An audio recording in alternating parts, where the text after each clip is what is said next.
이 시간 하나님의 말씀을 찾아보겠습니다. 오늘 우리에게 주신 하나님의 말씀은 마태복음 4장 23절에서 25절까지의 말씀입니다. 신약성경 마태복음 4장 23절에서 25절까지의 말씀입니다. 우리 찾으셨으면 한 목소리를 같이 읽겠습니다. 시작. 예수께서 온 갈릴리에 두루 다니사 그들의 회당에서 가르치시며 천국 복음을 전파하시며 백성 중에 모든 병과 모든 약한 것을 고치시니 그의 소문이 온 수리아에 퍼진지라. 사람들이 모든 앓는 자 곧 각종 병에 걸려서 고통당하는 자 귀신 들린 자 간질하는 자 중풍병자들을 데려오니 그들을 고치시더라. 갈릴리와 데가볼리와 예루살렘과 유대와 요단강 건너편에서 수많은 무리가 따르니라. 아멘. 이제 담임 목사님 나오셔서 온전한 사역이라는 제목으로 말씀 선포해 주시겠습니다.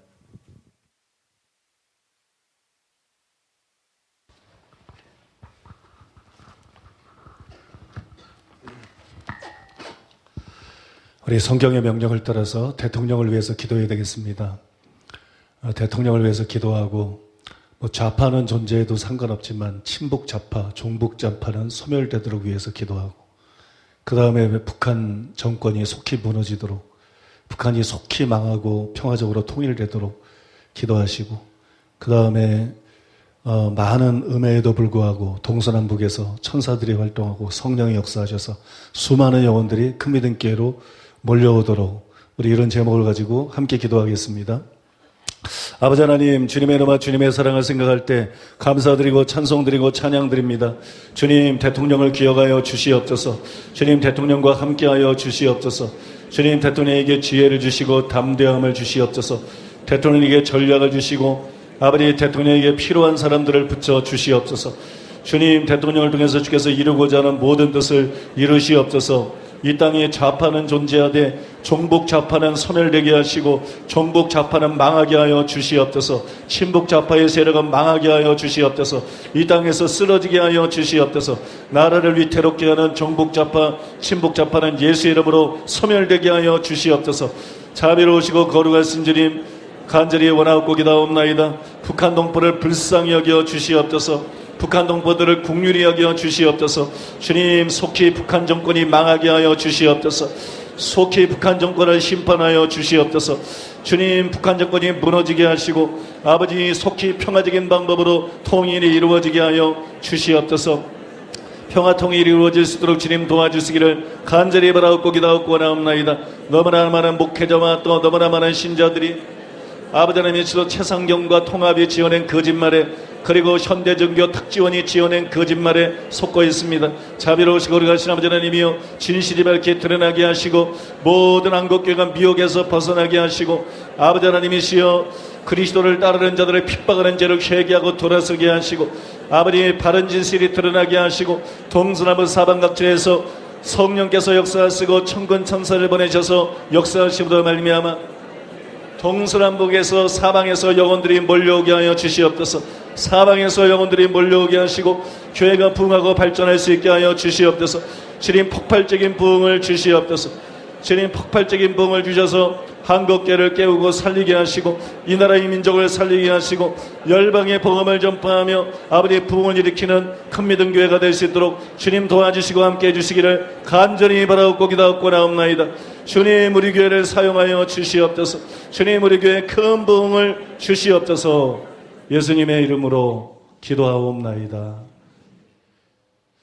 아멘. 두 번째로 따라해 보겠습니다. 예수님은 천국 복음을 전파하셨다. 마태복음 4장 23절. 예수께서 온 갈릴리에 두루 다니사 그들의 회당에서 가르치시며 천국 복음을 전파하시며 백성 중에 모든 병과 모든 약한 것을 고치시니. 마태복음 9장 35절. 예수께서 모든 도시와 마을에 두루 다니사 그들의 회당에서 가르치시며 천국 복음을 전파하시며 모든 병과 모든 약한 것을 고치시니라. 예수님이 전한 복음은 천국 복음입니다. 예수님의 메시지의 핵심은 하나님의 나라였어요. 예수님의 말씀한 비유들은 대부분 천국을 설명하기 위해서 말씀한 것입니다. 마태복음 10장, 13장에 나오는 예수님의 비유들을 보십시오. 천국은 마치 무엇과 같으니, 천국은 마치 무엇과 같으니 예수님의 메시지의 핵심은 천국이었어요. 천국 복음에 나오는 천국은 우리가 죽은 후에 가게 될 나라가 아닙니다. 지금 우리 마음에 임하는 나라예요.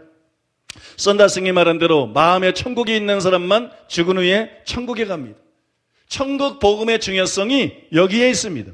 그러므로 우리는 반드시 천국 복음을 전해야 될 줄로 믿습니다. 그러면 천국 복음은 구체적으로 어떤 것일까요? 마태복음 4장 17절.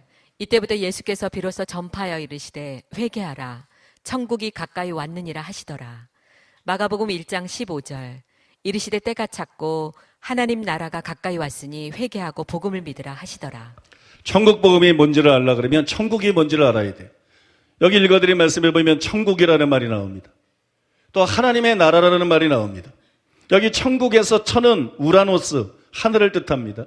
또 국이라고 하는 것은 바실레이아, 왕국을 뜻하는 것입니다. 또 하나님의 나라에서 하나님은 데오스, 하나님을 뜻합니다. 그 다음에 나라는 역시 바실레이아, 왕국을 뜻합니다.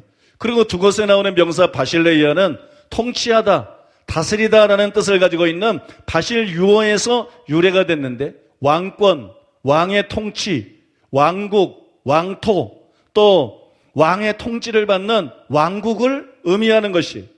그러므로 천국 복음은 뭐냐? 천국 복음은 하나님의 통치, 즉 하나님이 왕으로 세우신 예수님의 주되심을 강조하는 복음입니다. 하나님의 통치를 강조하는 복음, 하나님이 왕으로 세운 예수님의 주되심을 강조하는 복음, 이게 천국 복음이에요. 천국 복음은 사람의 마음을 주님이 다스리게 만드는 것이에요. 그래서 사람의 마음이 천국이 되게 만드는 것이에요. 사람의 마음이 성령 안에서 의와 평강과 실학이 넘쳐나게 만드는 것입니다. 그래서 이 땅에서 천국을 맛보면서 살다가 죽은 후에 천국에 가게 만드는 복음이에요. 그것이 예수님이 전한 복음이에요. 그것이 천국 복음입니다. 요즘에 여러분 너무나 많은 목회자들이 천국 복음을 전하고 있지 않아요. 그래서 교회 안에서 지옥 가는 사람들이 무수히 나오는 거예요. 그래서 목회자들 중에도 지옥 가는 사람들이 무수히 나올 수밖에 없는 것입니다. 단순히 칭의를 말합니다. 단순히 예수님이 구주라는 걸 말합니다.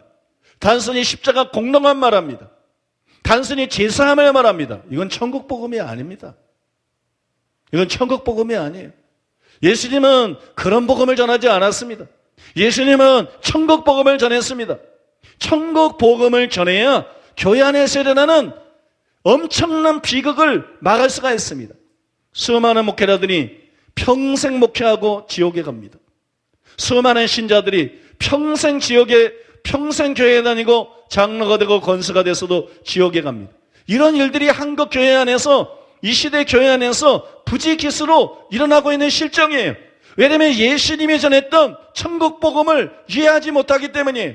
예수님이 전파했던 천국 복음을 전파하지 않고 있기 때문입니다. 천국 복음은 예수님의 주되심에 초점을 맞추는 거예요. 바실레이아, 천국이라는 것은 하나님의 통치를 말하기 때문에 하나님의 통치에 초점을 맞추는 것, 그것이 천국 복음입니다. 그렇기 때문에 천국 복음은 불갑을 다음 세 가지 특징을 나타냅니다. 즉 천국 복음에는 반드시 다음 세 가지 메시지를 핵심적으로 전하는 것이 뒤따르게 되어 있어요.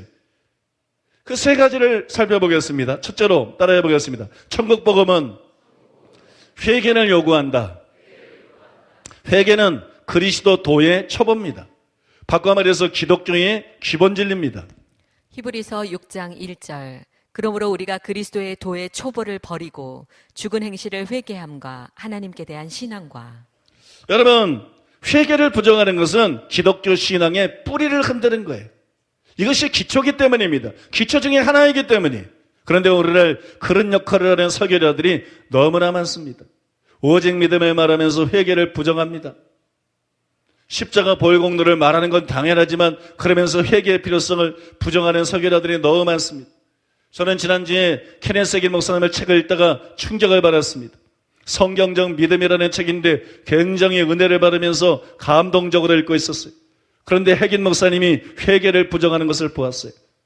그건 미혹입니다. 핵인 목사님은 믿음에 대해서 가르치다 보니까는 믿음이 전부인 줄 알아요. 요한복음 16장에 죄에 대하여라면 저희가 하나를 믿지 아니하며, 그러므로 우리가 회개할 죄는 예수님을 믿지 않은 그제만 회개하면 된다는 거예요. 이건 말도 안 되는 것입니다. 여러분, 성경은 전체를 봐야 됩니다. 성경이 예수님을 믿지 않는 것만 죄라고 말합니까? 그러면 간음은 죄가 아닙니까? 도적질은 죄가 아닙니까? 살인은 죄가 아닙니까? 얼마나 핵인 목사님답지 않게 성경을 편협하게 보고 있는지. 죄에 대하여라면 저희가 나를 믿지 아니하며, 우리가 예수 믿을 때 회개해야 될 자는 이제 하나밖에 없다는 거예요. 말도 안 되는 얘기인 것입니다. 말도 안 되는 얘기예요. 그 다음에 자백은 예수님을 주로 시인하는 이 자백만 하면 된다는 거예요. 예수 믿고 난 다음에 짓는 죄들은 요한일서 1장 9절에 나오는 것처럼 우리가 그 죄를 자백함으로 용서받지만, 우리가 구원받을 때 자백은 예수님을 주로 시인만 하면 된다는 거예요. 어처구니가 없는 말입니다. 세례 요한이 회개하라고 외쳤을 때 많은 사람이 와서 자백했습니다. 이것은 요한의 때고 지금은 그렇지 않다는 것이에요. 여러분, 그러나 성경은 분명히 회개와 믿음을 말하고 있습니다. 하나님께 대한 회개와 우리 주 예수께 대한 믿음을 증거했다고 바울도 말하고 있습니다. 그러면 여러분, 회개할 때 자백이 따라오는 것은 당연한 것입니다. 회개는 단순히 죄에서 돌아서기만 하는 것이 아니에요. 잠언에 나온 것처럼 너는 내 죄를 자복하고 돌이켜라. 돌아서라고 하면 두 가지가 다 있는 것입니다. 왜 여러분 구약의 모든 회개에 자백이 있었는데 지금은 그 회개에 자백이 없다는 말입니까? 해괴한 이론을 말하고 있습니다. 해괴한 이론을.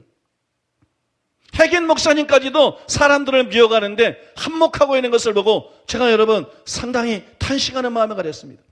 누가 뭐라고 하든지 여러분 미혹되지 마십시오. 절대로 오직 믿음이 아닙니다. 믿음 하나만 있는 게 아닙니다. 핵인 목사님 말대로라면 믿음 하나만 있으면 돼요. 그러나 성경은 회개와 믿음을 분명하게 말하고 있습니다. 핵인이 옳은 것이 아니라 예수님이 옳은 것입니다. 핵인이 옳은 것이 아니라 바울이 옳은 것입니다. 베드로가 옳은 것입니다. 성경이 옳은 것입니다. 우리는 누구든 맹목적으로 따라가면 안 합니다. 성경적인 정도만 받아들이고 성경적이지 않은 것은 당연히 거부해야 되는 것입니다. 우리는 여러분 죄를 회개해야만 됩니다. 사도행전 5장 30절로 31절. 너희가 나무에 달아 죽인 예수를 우리 조상의 하나님이 살리시고 이스라엘에게 회개함과 죄사함을 주시려고 그를 오른손으로 높이사 임금과 구주로 삼으셨느니라. 유대인들은 예수님을 십자가에 못 박아 죽였습니다. 이렇게 사람들이 죽인 예수님을 하나님이 다시 살리셨습니다. 하나님께서 예수님을 오른편으로 높이사 임금과 구주를 삼으셨습니다. 그러므로 예수님은 단순히 구주가 아니에요. 임금과 구주이십니다. 그리고 예수님은 구주이기 전에 임금이십니다. 임금과 구주지 구주와 임금이 아니에요. 예수님의 정체성은 먼저 임금이십니다. 믿습니까? 예수님이 단지 구주라면 믿기만 하면 됩니다. 그러나 예수님은 임금이십니다. 그래서 임금이기 때문에 단순히 우리 죄나 용서받으면 되는 게 아니기 때문에 임금이기 때문에 우리가 그분에게 복종해야 되기 때문에 우리가 그분을 따라야 되기 때문에 자기를 고쳐야 돼요. 자기를 조정해야 돼요. 그게 회개입니다. 예수님이 임금이기 때문에 사람들은 회개해야 됩니다. 그래서 베드로가 이스라엘에게 회개함과 제사함을 주시려고 이렇게 말한 것이, 천국에는 베드로가 말한 대로 제사함 받은 사람들이 들어갑니다. 그런데 제사함을 받으려면 베드로가 말한 것처럼 십자가 보혈공로만 믿고 의지할 뿐만 아니라 회개해야 됩니다. 죄를 회개해야 용서를 받습니다. 그러므로 회개는 해도 되고 안 해도 되는 것이 아니에요. 반드시 회개해야 됩니다. 예성에서 논쟁이 벌어졌을 때 그 공격하는 사람들이 그랬어요. 존 웨슬리는 회개가 반드시 필요한 것이 아니라 그랬다. 그럼 존 웨슬리가 잘못된 거지. 아니 무슨 존 웨슬리가 기준입니까? 성경은 하나님이 어디든지 사람을 다 명하사 회개하라 하셨으니 바울이 선포했습니다. 회개가 필요 없는 사람이 어디 있습니까? 회개하지 않아도 될 사람이 어디 있습니까? 베드로도 말했습니다.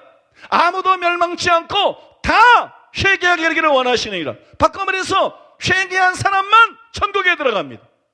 그런데 존 웨슬리는 회개는 절대적으로 필요한 것이 아니라는 것이에요.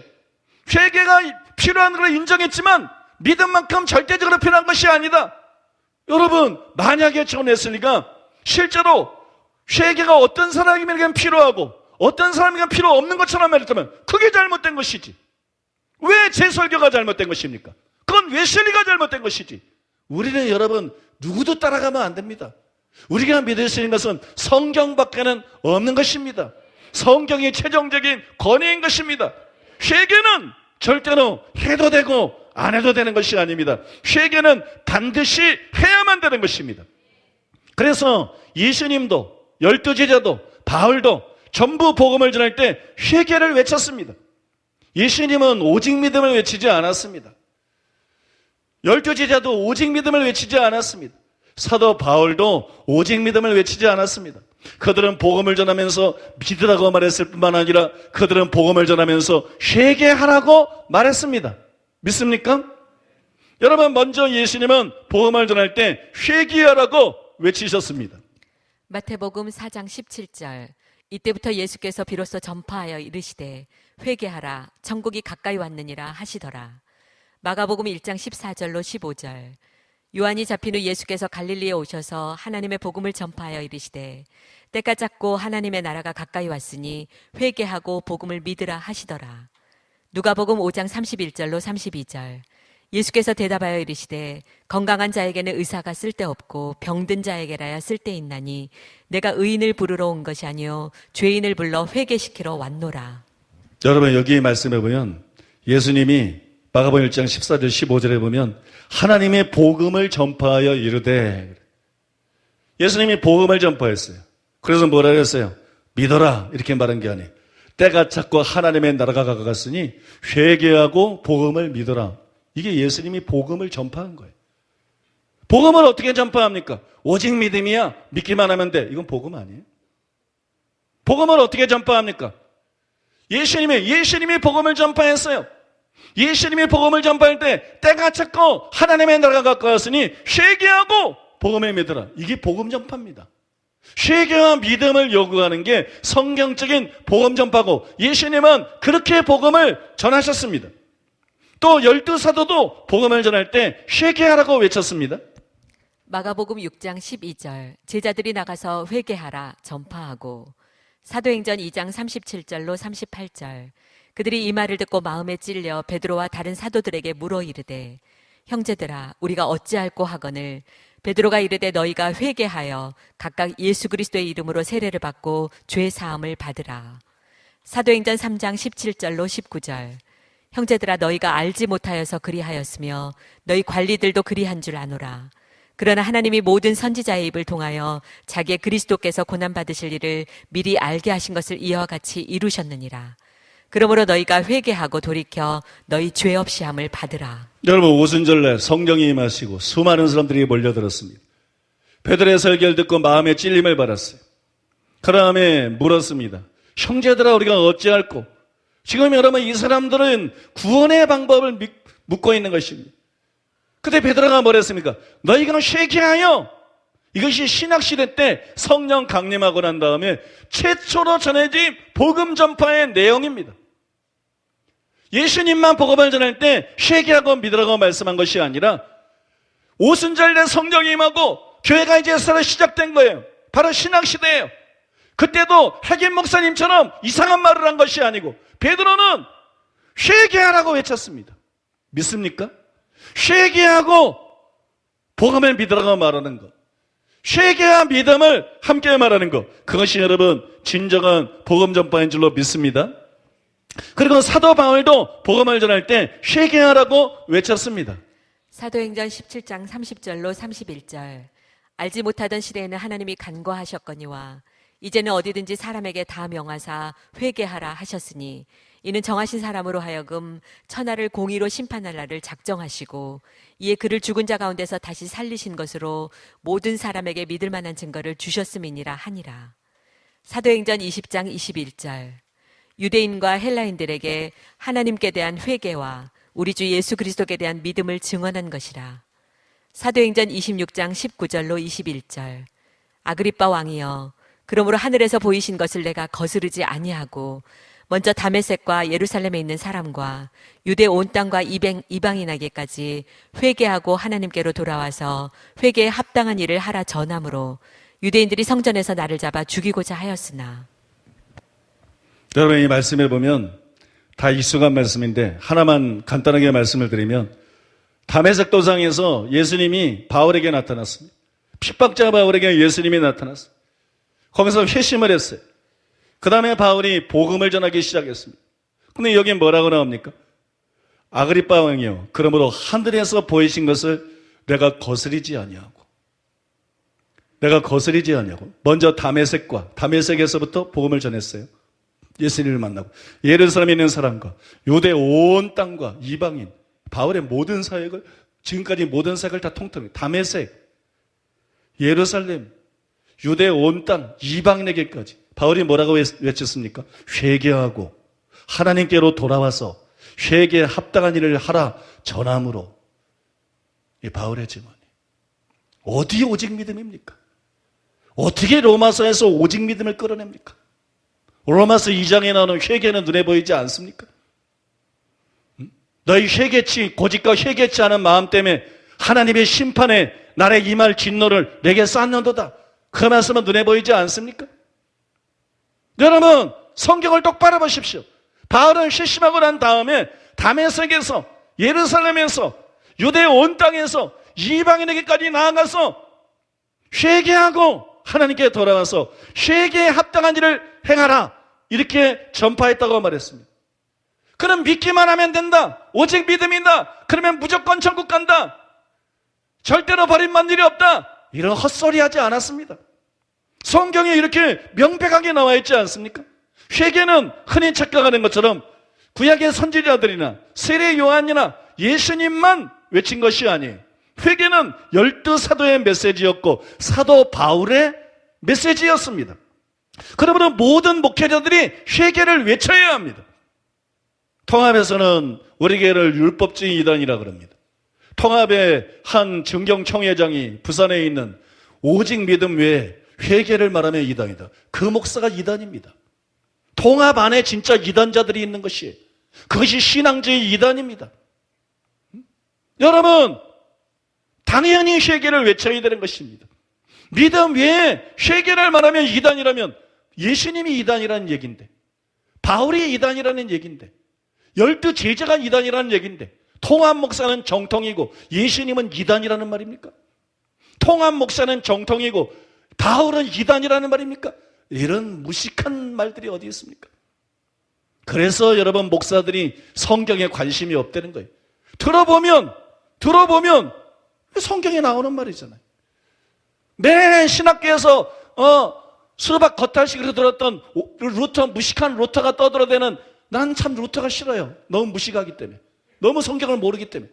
그냥 오직 믿음 앵무새처럼 말하지 말고 진짜 성경이 말하는 것이 무엇인지 들어보면 알 수 있는 것을. 여러분, 너무나 많은 목사들이 설교를 하면서도 성경에 대해서 관심이 없어요. 너무나 많은 신학자들이 가르치면서도 성경에 대해서 관심이 없어요. 참 비극입니다. 참 비극이에요. 그래서 여러분, 소경들의 인도자들이 되고 소경이 많은 것이에요. 우리는 여러분, 성경이 뭘 말하는가, 여기에 깊은 관심을 가져야 될 줄로 믿습니다. 루터가 뭘 말하는가 관심 끄세요. 그 무식한 사람이 뭐라고 떠들든 말든. 칼빈이 뭐라고 말하는가 관심 끄세요. 여러분, 성경이 뭐라고 말하는가, 예수님이 뭐라고 말씀하는가, 바울이 뭐라고 말하는가, 베드로가 뭐라고 말하는가, 거기에 관심을 가리시기 바랍니다. 예수님은 세상 끝날까지 모든 설교자들이 회개하라고 외치기를 원하십니다. 누가복음 24장 47절로 48절. 또 그의 이름으로 죄사함을 받게 하는 회개가 예루살렘에서 시작하여 모든 족속에게 전파될 것이 기록되었으니 너희는 이 모든 일의 증인이라. 여러분, 회개가 예루살렘으로부터 시작해서 모든 족속에게 전파될 것이 기록되었다. 어디에? 구약성경에. 믿습니까? 이게 하나님의 뜻이다. 예루살렘과 온 유대와 사마리아와 땅끝까지 이르러 복음의 증인이 될 때, 목회자들이 외쳐야 될 메시지 중에 하나가 뭐냐? 바로 회개다. 명백하지 않습니까?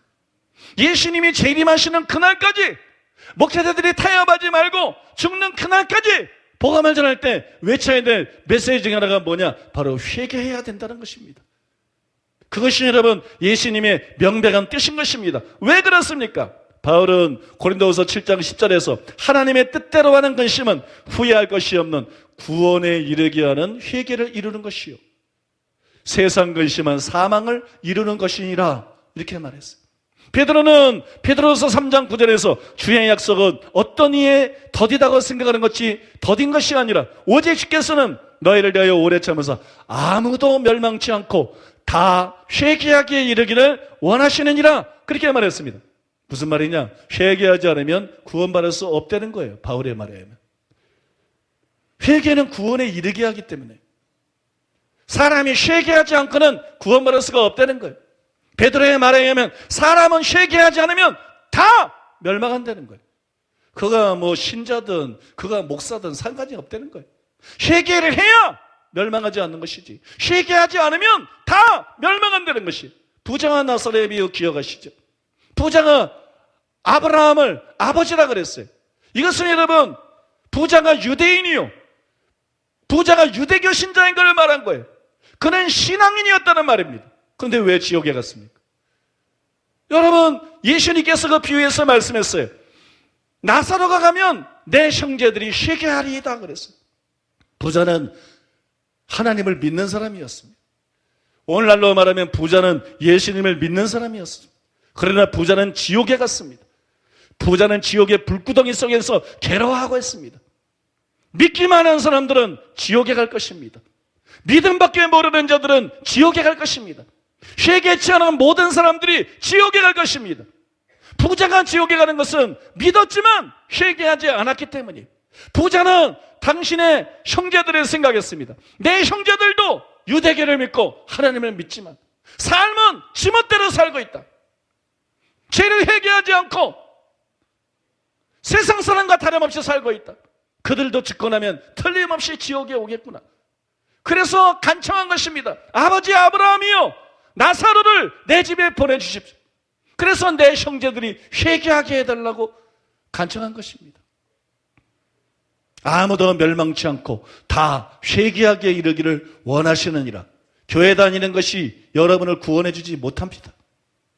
성경 공부하는 것이, 봉사하는 것이 여러분을 구원해 주지 못합니다.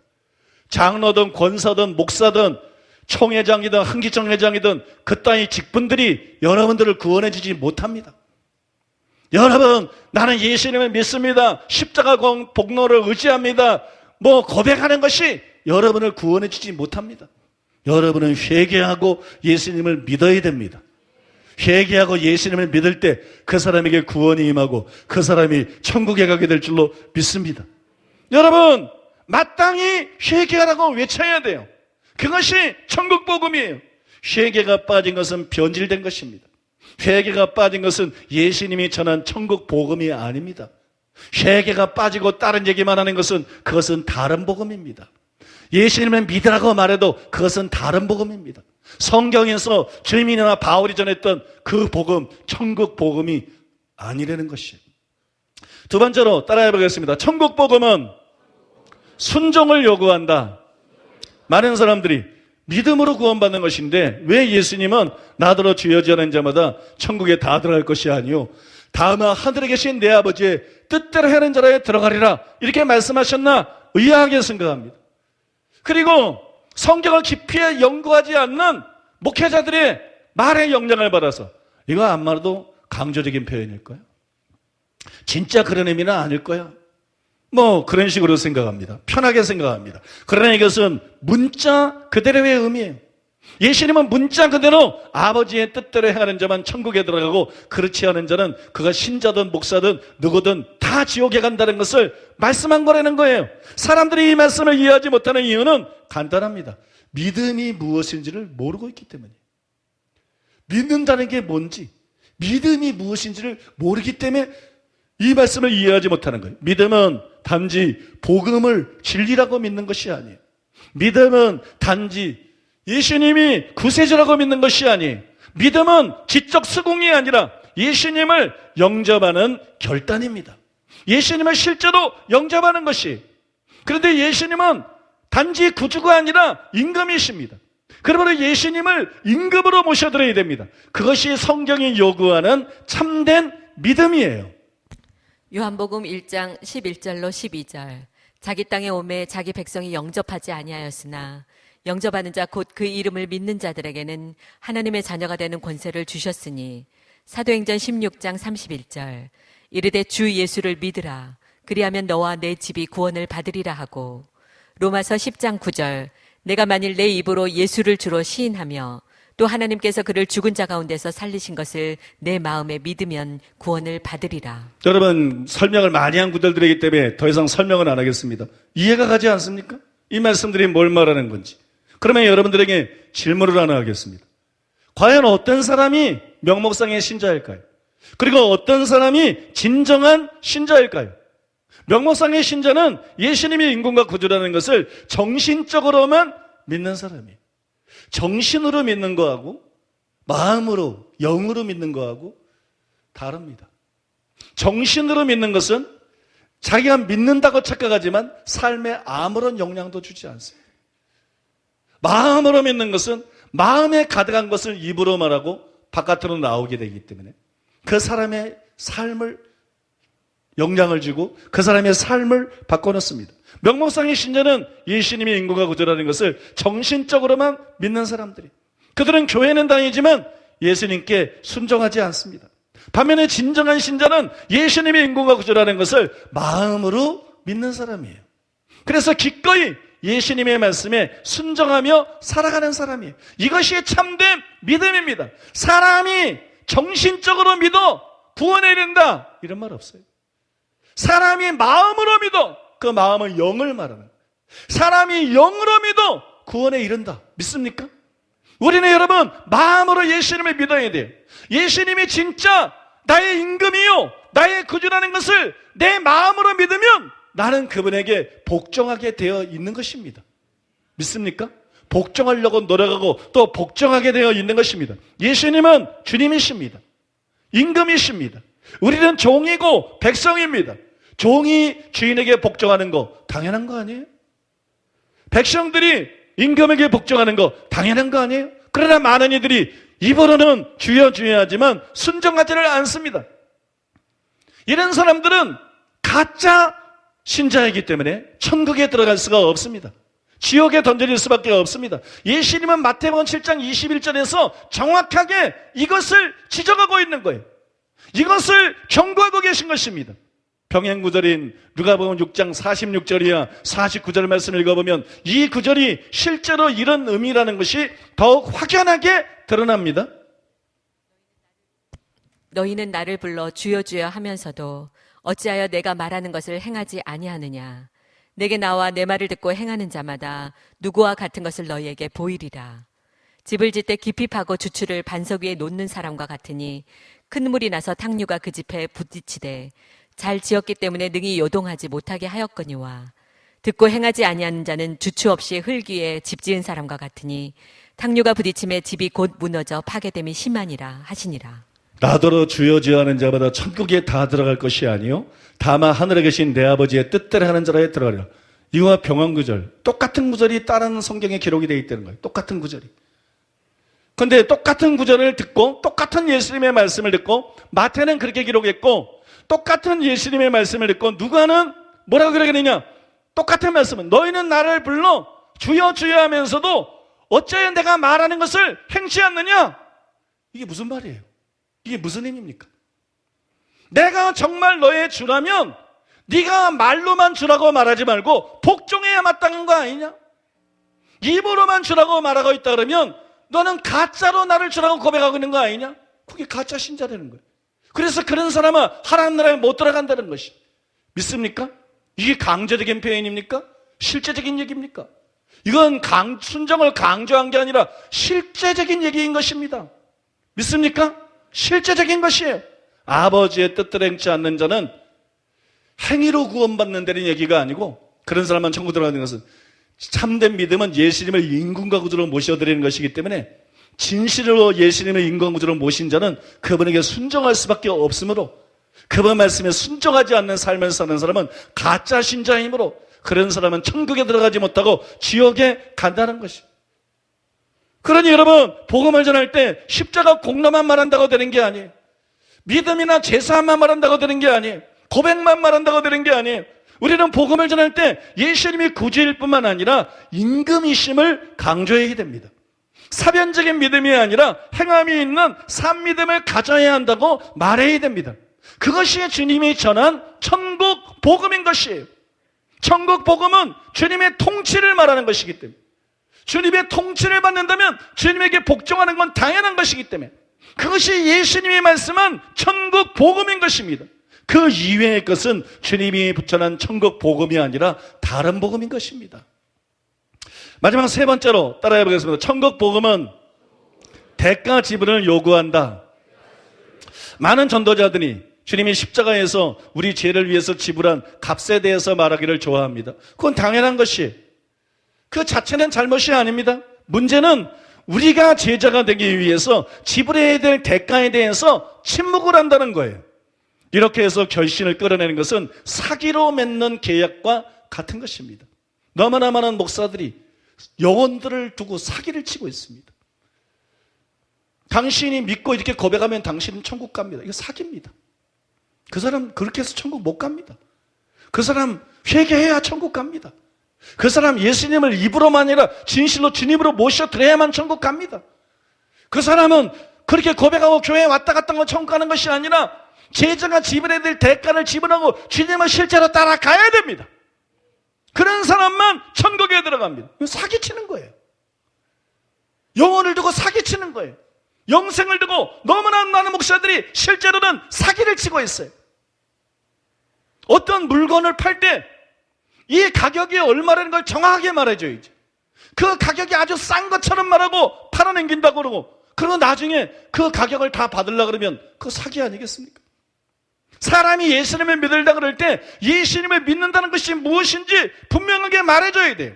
예수님은 오늘날 목사들처럼 그런 사기적인 복음 전도를 하지 않았어요. 사형리, 이건 뭐 사기극이에요. 이런 거 하지 않았어요.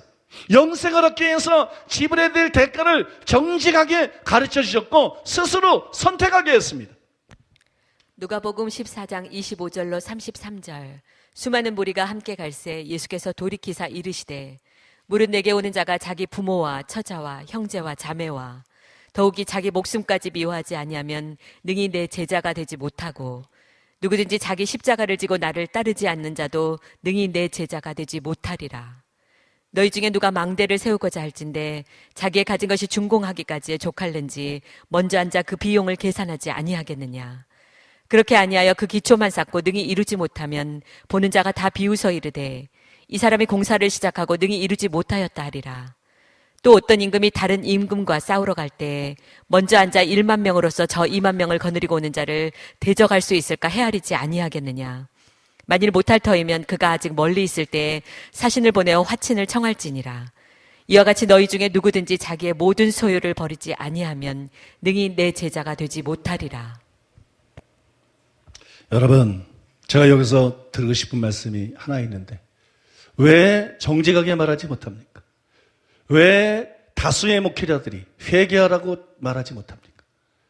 왜 다수의 목회자들이 옥하는 목사가 스스로 고백한 것처럼 성도들의 눈치를 보며 회개하라고 외치지 않았다고 스스로 양심 고백한 것처럼 행함 있는 산 믿음을 가져야만 천국에 들어간다고 그렇지 않은 자는 천국에 들어가지 못한다고 자기가 외치지 않았다고 스스로 양심 고백한 것처럼 왜 행함이 따라야만 천국에 들어가는 걸 말하지 못합니까? 왜 제자의 지불해야 될 대가를 지불해야만 진짜로 천국 가시다는 걸 말하지 못합니까? 그러면 누가 예수를 믿겠냐는 거예요. 그렇게 예수 믿는 게 어려우면, 그렇게 구원받는 게 까다로우면 누가 예수를 믿겠느냐? 사형리 통해서 달짝지근한 얘기하고 예수 믿으면 복 받는다, 예수 믿으면 치유받는다, 예수 믿으면 잘 된다, 오줌복음 삼박죽축복 같은 달짝한 얘기를 해도 사람들이 안 올 파인데 그런 얘기해가지고 어떻게 믿느냐? 이게 여러분 잘못된 거예요. 무슨 얘기인지 아세요? 복음을, 현대교회는 복음을 전하는 방식에서 떠나 있어요. 복음은 말과 지혜의 아름다운 거로 전하는 게 아니에요. 강해설교가 뭡니까? 제자훈련이 뭡니까? 말과 지혜의 아름다운 것으로 사역하는 것입니다. 간단히 얘기하면. 복음은 말과 지혜의 아름다운 거로 전하는 게 아니에요. 복음은 성령의 권능으로 전하는 것입니다. 오직 성령의 권능이 너에게 임하시면, 성령이 임하시면 너희가 권능을 받고 예루살렘과 온유대와 사마리아와 땅끝까지 이르러 내 증인이 되리라. 복음은 성령의 권능으로 전합니다. 성령의 권능이 나타나지 않으니까 사형리로 구걸할 수밖에 없는 거예요. 성령의 권능이 나타나지 않으니까 축복으로 구걸할 수밖에 없는 거예요. 성령의 권능이 나타나면 형제들아 우리가 어찌할까 말했던 것처럼 우리가 믿으라고 애원하는 것이 아니라 사람들이 우리가 어떻게 믿어야 됩니까? 진지하게 질문하고 나오는 것입니다. 거기에 당당하게 회개하라고 말할 수 있는 것입니다. 주님께 순종해야 된다고 말할 수 있는 것이고 제자가 지불해야 될 대가를 지불해야 된다고 말할 수가 있는 것입니다. 그리고 여러분, 왜 당당하지 못합니까? 천국과 지옥이 달려있는 것입니다. 영생과 영벌이 달려있는 것이에요. 그것이 실제가 아닙니까? 천국은 실제입니다. 지옥도 실제입니다. 영벌도 실제입니다. 영생도 실제입니다. 이 사람들이 회개하지 않으면 지옥불에 던져서 영원히 뒹구르게 될 것입니다. 이 사람들이 예수님께 순종하지 않으면 지옥에 던져서 영원히 뒹구르게 될 것입니다. 이 사람들이 제자가 지불해야 될 대가를 지불하지 않으면 지옥에 던져서 영원히 뒹구르게 될 것입니다. 이 모든 말씀이 이론이 아니라 진리라는 것을, 이 모든 것이 단지 교리가 아니라 진리라는 것을 성령의 권능을 통해서 기적이 나타날 때 사람들은 믿게 되는 것입니다. 천국이 진짜 있구나, 있을 수도 있는 게 아니라 천국이 있구나, 지옥이 있구나, 하나님도 있구나, 믿습니까? 이 사람들에게 지옥을 피하고 천국 갈 수 있는 비결을 가르쳐주는 것입니다. 바로 그것을 위해서 회개하라 그러는 것입니다. 왜 회개를 안 하려고 그러겠습니까? 바로 그것을 위해서 예수님께 순종하라 그러는 걸 왜 순종을 사람들이 안 하려고 그럴 것이라고 생각을 합니까?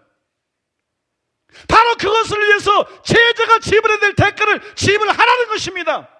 교회만 왔다 갔다 하지 말고 진짜 신자가 되라는 것입니다. 대가를 지불하고 예수님의 실제로 따르는 사람이 되라는 것입니다.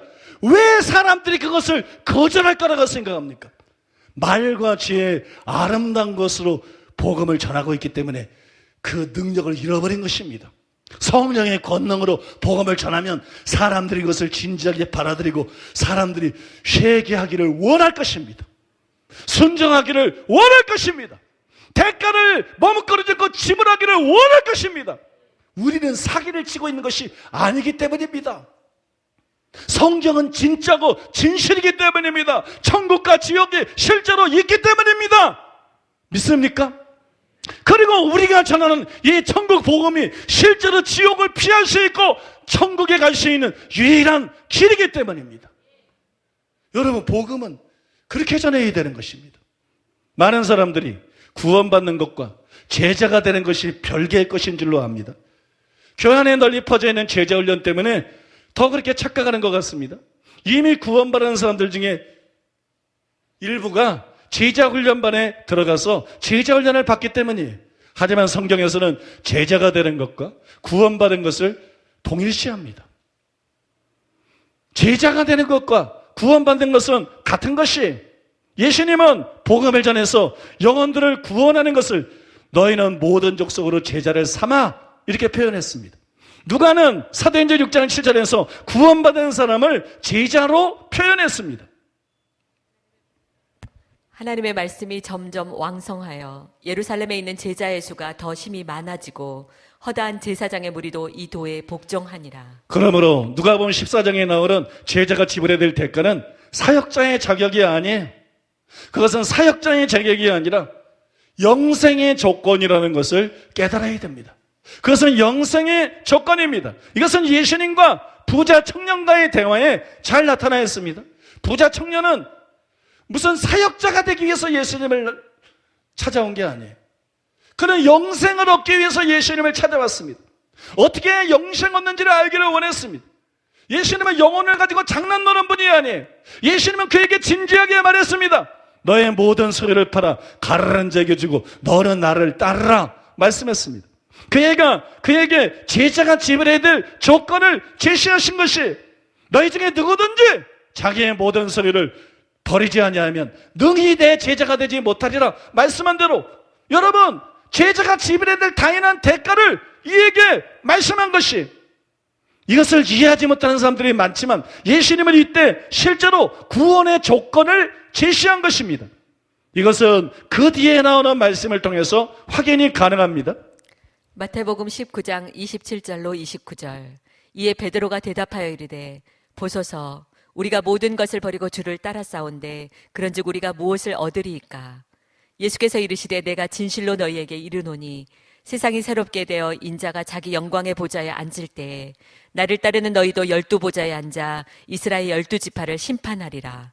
또 내 이름을 위하여 집이나 형제나 자매나 부모나 자식이나 전토를 벌인 자마다 여러 배를 받고 또 영생을 상속하리라. 최근에 제가 한 가지 깨달은 게 있습니다. 제자가 지불해야 될 대가가 천국 복음과 밀접한 관계가 있다는 것이. 이것이 여러분 밀접한 관계가 있습니다. 천국 복음은 예수님의 주되심을 강조하는 복음입니다. 예수님은 우리의 왕이십니다. 앞에서 설명한 대로 예수님이 왕이기 때문에 회개해야 되는 거예요. 괜히 회개하는 게 아니에요. 예수님이 왕이기 때문에 우리는 회개해야 됩니다. 또 예수님이 왕이기 때문에 우리는 주여 주여 이거 가지고 안 돼요. 아버지의 말씀대로 살아야 됩니다. 순종해야 됩니다. 마찬가지로 예수님이 왕이기 때문에 우리는 제자의 대가를 지불하고 예수님을 따라가야 됩니다. 우리는 그냥 교회나 다니면 안 됩니다. 그냥 건성되고 예수님을 쫓아가면 안 됩니다. 지옥입니다. 예수님이 왕이기 때문에 예수님은 당당하게 제자가 지불해야 될 조건을 요구하십니다. 그 조건을 지불하고 예수님을 따라야 됩니다. 그래서 여러분 제자의 조건 역시 천국 복음의 일부라는 것을 알게 되었습니다. 이제 중요한 얘기를 좀 드리겠는데요. 제가 오늘 설교가 약간 다른 날보다 긴데 여기까지는 끝내줘야 다음 시간에 또 다음 메시지도 제대로 들어갈 수 있을 것 같아서 3장 남았습니다. 미리 말씀을 드리고 주목해서 들으시기 바랍니다. 중요한 얘기들을 말씀드릴 거니까. 여러분 예수님이 제자들에게 요구하신 제자의 조건에 대해서 곰곰이 생각해 봤어요. 그러면 왕이 아니라면 감히 누구도 요구할 수 없는 것을 예수님께서 당당하게 요구하고 있다는 것을 알게 될 것입니다. 누가복음 14장 26절. 무릇 내게 오는 자가 자기 부모와 처자와 형제와 자매와 더욱이 자기 목숨까지 미워하지 아니하면 능히 내 제자가 되지 못하고. 이것이 첫 번째로 예수님이 제자들에게 요구하신 것입니다. 내용은 2가지예요. 먼저 부모나 자식보다 예수님을 더 사랑해야 된다 이것입니다. 마태복음 10장 37절. 아버지나 어머니를 나보다 더 사랑하는 자는 내게 합당하지 아니하고 아들이나 딸을 나보다 더 사랑하는 자도 내게 합당하지 아니하며. 여러분 이 말씀이 성경에 나오니까 우리는 당연한 줄 알죠? 가만히 생각해 보세요. 누가 제정신을 가지고 감히 다른 사람에게 네 아버지나 어머니보다 날 더 사랑해야 된다. 네 아들이나 딸보다 날 더 사랑해야 된다. 제정신을 가지고 누가 이런 요구를 할 수 있겠어요? 근데 예수님은 이런 요구를 하셨어요. 아무도 상상할 수 없는 요구입니다. 아니 어떻게 네 어머니보다 날 사랑해야 된다. 네 아들보다 날 사랑해. 이런 얘기를 어떻게 딴 사람에게 합니까? 근데 예수님은 그런 요구를 하셨어요. 이것은 오로지 왕만이 할 수 있는 요구입니다. 지구상의 그 누구도 이런 요구를 할 수 없어요. 사극 드라마에 보면 왕을 위해서 자신의 목숨을 드리면 물론이고 때때로는 왕을 위해서 자신의 자녀들을 사지로 내뭅니다. 왕을 위해서 자신뿐만 아니라 자신의 자녀들의 목숨도 바칩니다. 예수님은 우리가 그런 절대적인 충성을 바쳐야 할 유일한 분이십니다. 예수님은 단순히 구주가 아닙니다. 예수님은 우리의 왕이십니다. 믿습니까? 다음으로 여러분, 자기의 목숨보다 예수님을 더 사랑해야 한다는 것이 마태복음 16장 25절. 누구든지 제 목숨을 구원하고자 하면 잃을 것이요 누구든지 나를 위하여 제 목숨을 잃으면 찾으리라. 누가 감히 뻔뻔하게 다른 사람에게 나를 위해서 네 목숨을 바쳐라 이렇게 요구할 수 있겠어요? 그걸 당연한 듯이 너 나를 위해서 죽을 수 있어야 된다. 너는 내 대신 죽을 수 있어야 된다. 어제 왕만이 이런 요구를 할 수가 있는 것이, 예수님은 왕이시기 때문에 당당하게 이런 요구를 하시는 것입니다. 누가복음 14장 27절. 누구든지 자기 십자가를 지고 나를 따르지 않는 자도 능히 내 제자가 되지 못하리라. 이것이 두 번째로 예수님이 제자들에게 요구한 것입니다. 누가복음의 다른 곳에 보면 좀 더 자세하게 이렇게 기록이 되어 있습니다. 누가복음 9장 23절. 또 무리에게 이르시되 아무든지 나를 따라오려거든 자기를 부인하고 날마다 제 십자가를 지고 나를 따를 것이니라. 바울이 뭐라 그러냐면 병사로 복무하는 자는 자기 생활에 얽매이는 자가 하나도 없나니 그래서 병사로 복무하는 자는 자기 마음대로 못해요. 먹고 싶다고 먹는 게 아니고 자고 싶다고 자는 게 아니고 놀러 가고 싶다고 놀러 가는 게 아니에요. 그죠? 그냥 자기 생활에 얽매일 수가 없어요. 여러분, 하물며 왕을 지근거리에서 섬기는 자는 어떻겠습니까? 왕을 지근거리에서 섬기는 자가 나는 오늘 어디를 가고 싶다. 나는 오늘 뭘 먹고 싶다. 난 지금 뭘 하고 싶다. 이런 거 없어요. 거기에는 자기의 뜻이 없습니다. 거기에는 왕의 뜻만 있습니다. 왕이 먹고 싶은 거 먹는 거고, 왕이 가고 싶은 데 가는 거고, 왕이 하고 싶은 거 하는 것이, 하물며 여러분, 제가 부목사님들과 같이 다녀도 제가 자주 물어봐요. 뭐 먹고 싶습니까? 아무도 대답 안 합니다. 전도사님들, 부목사님들 같이 가다가 오늘 점심은 뭐 먹을까요? 오늘 저녁은 뭐 먹을까요? 5번을 물어도 대답을 안 합니다. 왜냐면 그들이 뭘 먹고 싶은지는 중요하지 않다는 거예요. 내가 뭘 먹고 싶은지 중요하다는 거예요. 여러분, 담임 목사만 해도 그런데 예수님은 왕이십니다. 믿습니까? 왕을 지근거리에서 섬기는 자는 자기 의지가 없습니다. 자기 뜻이 없습니다. 자기가 하고 싶은 거 중요하지 않습니다. 왕의 뜻을 알고 왕의 뜻을 따르고 왕을 섬기는 것이.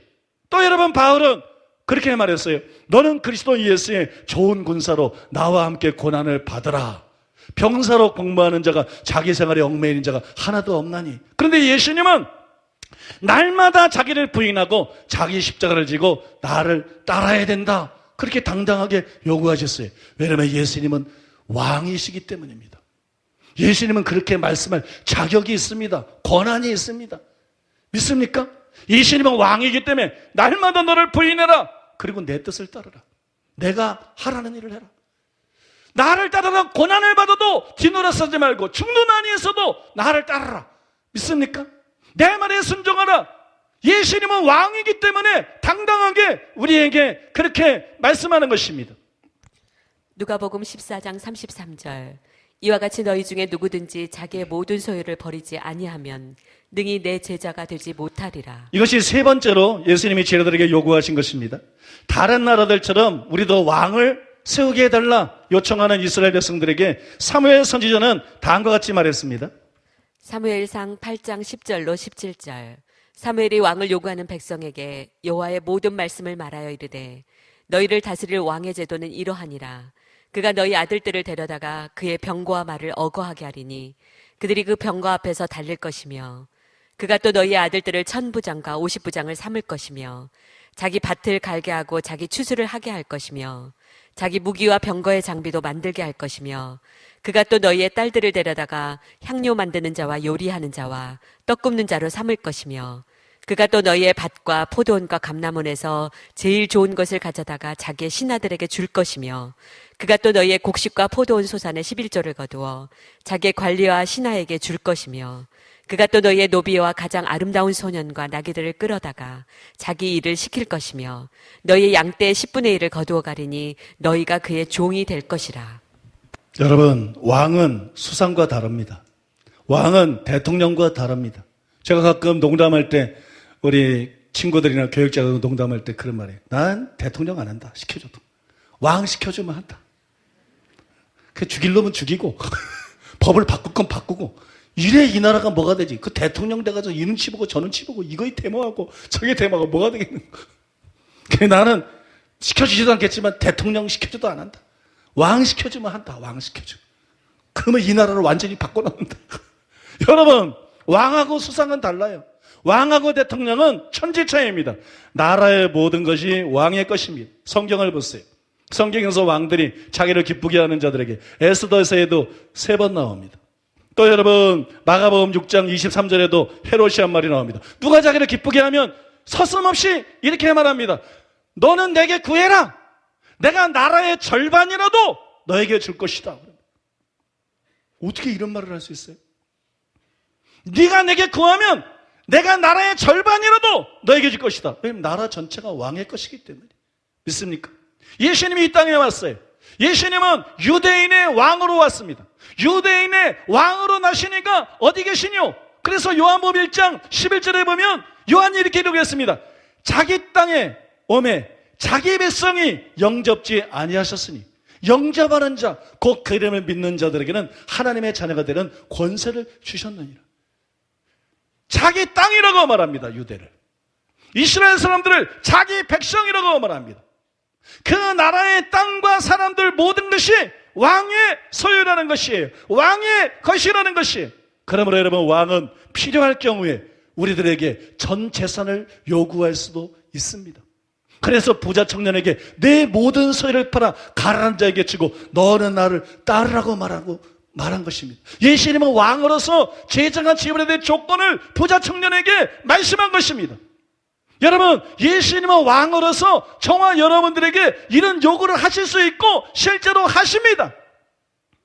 부자 청년처럼 다 재산을 팔라고 말하는 경우는 드문 경우지만 우리의 모든 소유권을 내려놓으라고 말씀합니다. 주인이 아니라 청지기로 살라고 말씀하십니다. 재물을 하나님의 뜻대로 사용하라고 요구하십니다. 그런 사람만이 신자라고 말씀하십니다. 예수님이 요구한 세 가지를 살펴봤어요. 예수님이 요구한 세 가지. 내 부모나 내 자녀보다 날 더 사랑해라. 너는 나를 위해서 네 목숨을 바쳐라. 또 너는 날마다 자기를 부인하고 자기 십자가를 지고 암만 고생스러워도 암만 고통스러워도 너는 나에게 복종하고 나를 따르라. 그 다음에 너의 모든 소유를 내려놓아라. 그 소유권을 나에게 달라. 나는 너의 주인이고 나는 네가 소유한 모든 것의 주인이다. 넌 그걸 인정하고 이제부터 주인이 아니라 청지기의식을 가지고 청지기로 물질을 관리하고 청지기로 살아가라. 예수님이 요구한 이 세 가지는 하나같이 왕이 아니라면 누구도 감히 요구할 수가 없는 것들이에요. 상사가 이것을 요구할 수 있습니까? 스승이 이것을 요구할 수가 있습니까? 여러분, 부모가 이것을 요구할 수 있습니까? 없습니다. 오직 왕만이 이런 요구들을 할 수가 있습니다. 그런데 예수님은 왕이십니다. 예수님은 왕이시기 때문에 회개를 요구하시고 순종을 요구하시고 나아가서 제자가 지불해야 될 대가를 당당하게 요구하시는 것입니다. 그러니까 여러분, 그래서 제자가 지불해야 될 대가가 천국 복음의 일부인 것입니다. 그래서 우리는 복음을 전할 때 회개를 강조하고 순종을 강조할 뿐만 아니라 제자가 지불해야 될 대가를 강조해야 됩니다. 만약 이것을 강조하지 않는다면 그것은 예수님이 전한 천국 복음이 아니에요. 예수님이 전한 복음과 다른 복음입니다. 오늘날 여러분, 너무나 많은 교회들 안에서 천국 복음이 전해지고 있지 않습니다. 나는 그거를 지옥 복음이라고 말할 수 있다고 생각합니다. 천국 복음은 사람의 마음을 천국이 되게 만듭니다. 이 땅에서도 의지와 평강과 희락을 누리게 만듭니다. 예수님의 요구를 따르면, 회개하면, 순종하면, 제자가 지불해야 될 대가를 지불하면 우리는 불행해지는 게 아닙니다. 우리는 의와 평강과 희락을 느낍니다. 우리의 영혼이 잘 됩니다. 범사도 잘 됩니다. 강건하게 됩니다. 믿습니까? 그리고 죽고 난 다음에는 천국에 갑니다. 그리고 천국에서 상을 받게 됩니다. 그런데 여러분, 회개를 강조하지 않고 예수님을 임금으로 모셔드리고 복종해야 되는 거 강조하지 않고 제자가 지불해야 될 대가를 당연히 지불하며 예수님을 따라야 될 것을 강조하지 않으면 목사의 마음이 지옥입니다. 장로의 마음이 교회는 나오는데 지옥입니다. 권사와 신자들의 마음이 지옥입니다. 그들은 성령 안에서 누리는 의와 평강과 희락을 누리지 못합니다. 환난과 공고와 핍박이 그 영에 있습니다. 이 땅에서 지옥을 누립니다. 그리고 죽고 나면 목사지만 지옥에 갑니다. 장로지만 지옥에 갑니다. 기독교인이라 했지만 지옥에 갑니다. 그것은 지옥 복음입니다. 회개가 빠진 복음, 그건 복음이 아니라 지옥 복음입니다. 예수님의 주되심을 강조하지 않는 복음, 그건 지옥복음입니다. 제자가 지불해야 될 대가를 지불한 강조하지 않는 복음, 그것은 바로 지옥복음입니다.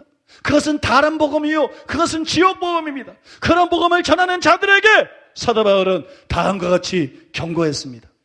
여러분, 갈라디아서 1장 6절에서 10절에 보면 그리스도의 은혜로 너희를 부르신 이를 이같이 속히 떠나 다른 복음을 따르는 것을 내가 이상하게 여기노라.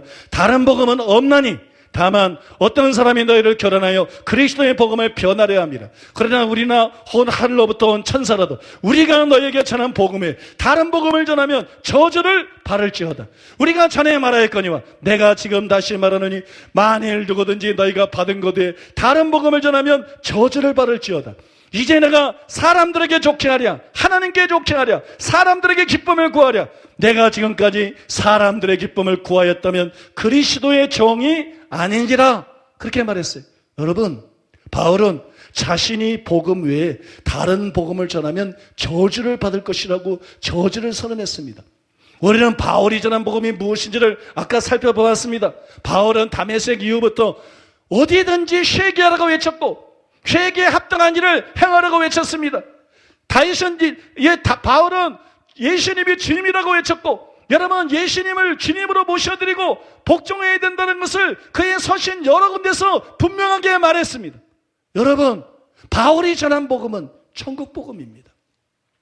바울이 전한 복음은 오직 믿음이 아닙니다. 바울이 전한 복음은 그냥 시인만 하면 다 천국 간다는 그런 싸구려 복음이 아닙니다. 바울이 전했던 복음은 예수님이 전했던 천국 복음입니다. 우리는 이 구절을 읽을 때 미혹되어서 있습니다. 너무나 많은 신학자들이, 너무나 많은 목회자들이 이 구절을 읽을 때 바울은 칭의만 말하고 바울은 오직 믿음만 말하고 그러므로 다른 것을 말하면 그걸 다른 복음이라고 해서 아닙니다. 그들이 다른 복음을 전하고 있는 것입니다. 회개를 외치지 않는, 오직 믿음만 말하고 회개를 외치지 않는 그들이 저주를 받을 자들이요, 다른 복음을 전하고 있는 것입니다. 행함 있는 삶 믿음을 강조하지 않고 신앙주의에 빠져있는 그들이 저주를 받을 자들이요, 다른 복음을 전하고 있는 것입니다. 제자가 지불해야 될 대가를 강조하지 않는 그들이 다른 복음을 전하고 있는 것입니다. 저주라는 말이 두렵습니까? 그들 중에 적지 않은 자들이 지옥에 갈 것입니다. 그보다 더 무서운 저주가 있습니까? 이것은 실제인 것입니다, 여러분. 사랑하는 여러분, 천국 복음은 변하지 않습니다. 마태복음 24장 14절에 보면 예수님의 말씀했어요. 이 천국 복음이 모든 민족에게 증거되기 위하여 온 세상에 전파되리니 그제야 끝이 오리라. 예수님은 천국 복음을 전했습니다.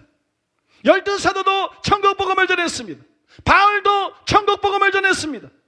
그런데 여러분, 예수님은 분명하게 말합니다. 이 천국 복음이 모든 민족에게 증거되기 위하여 온 세상에 전파되리니 그제야 끝이 오리라.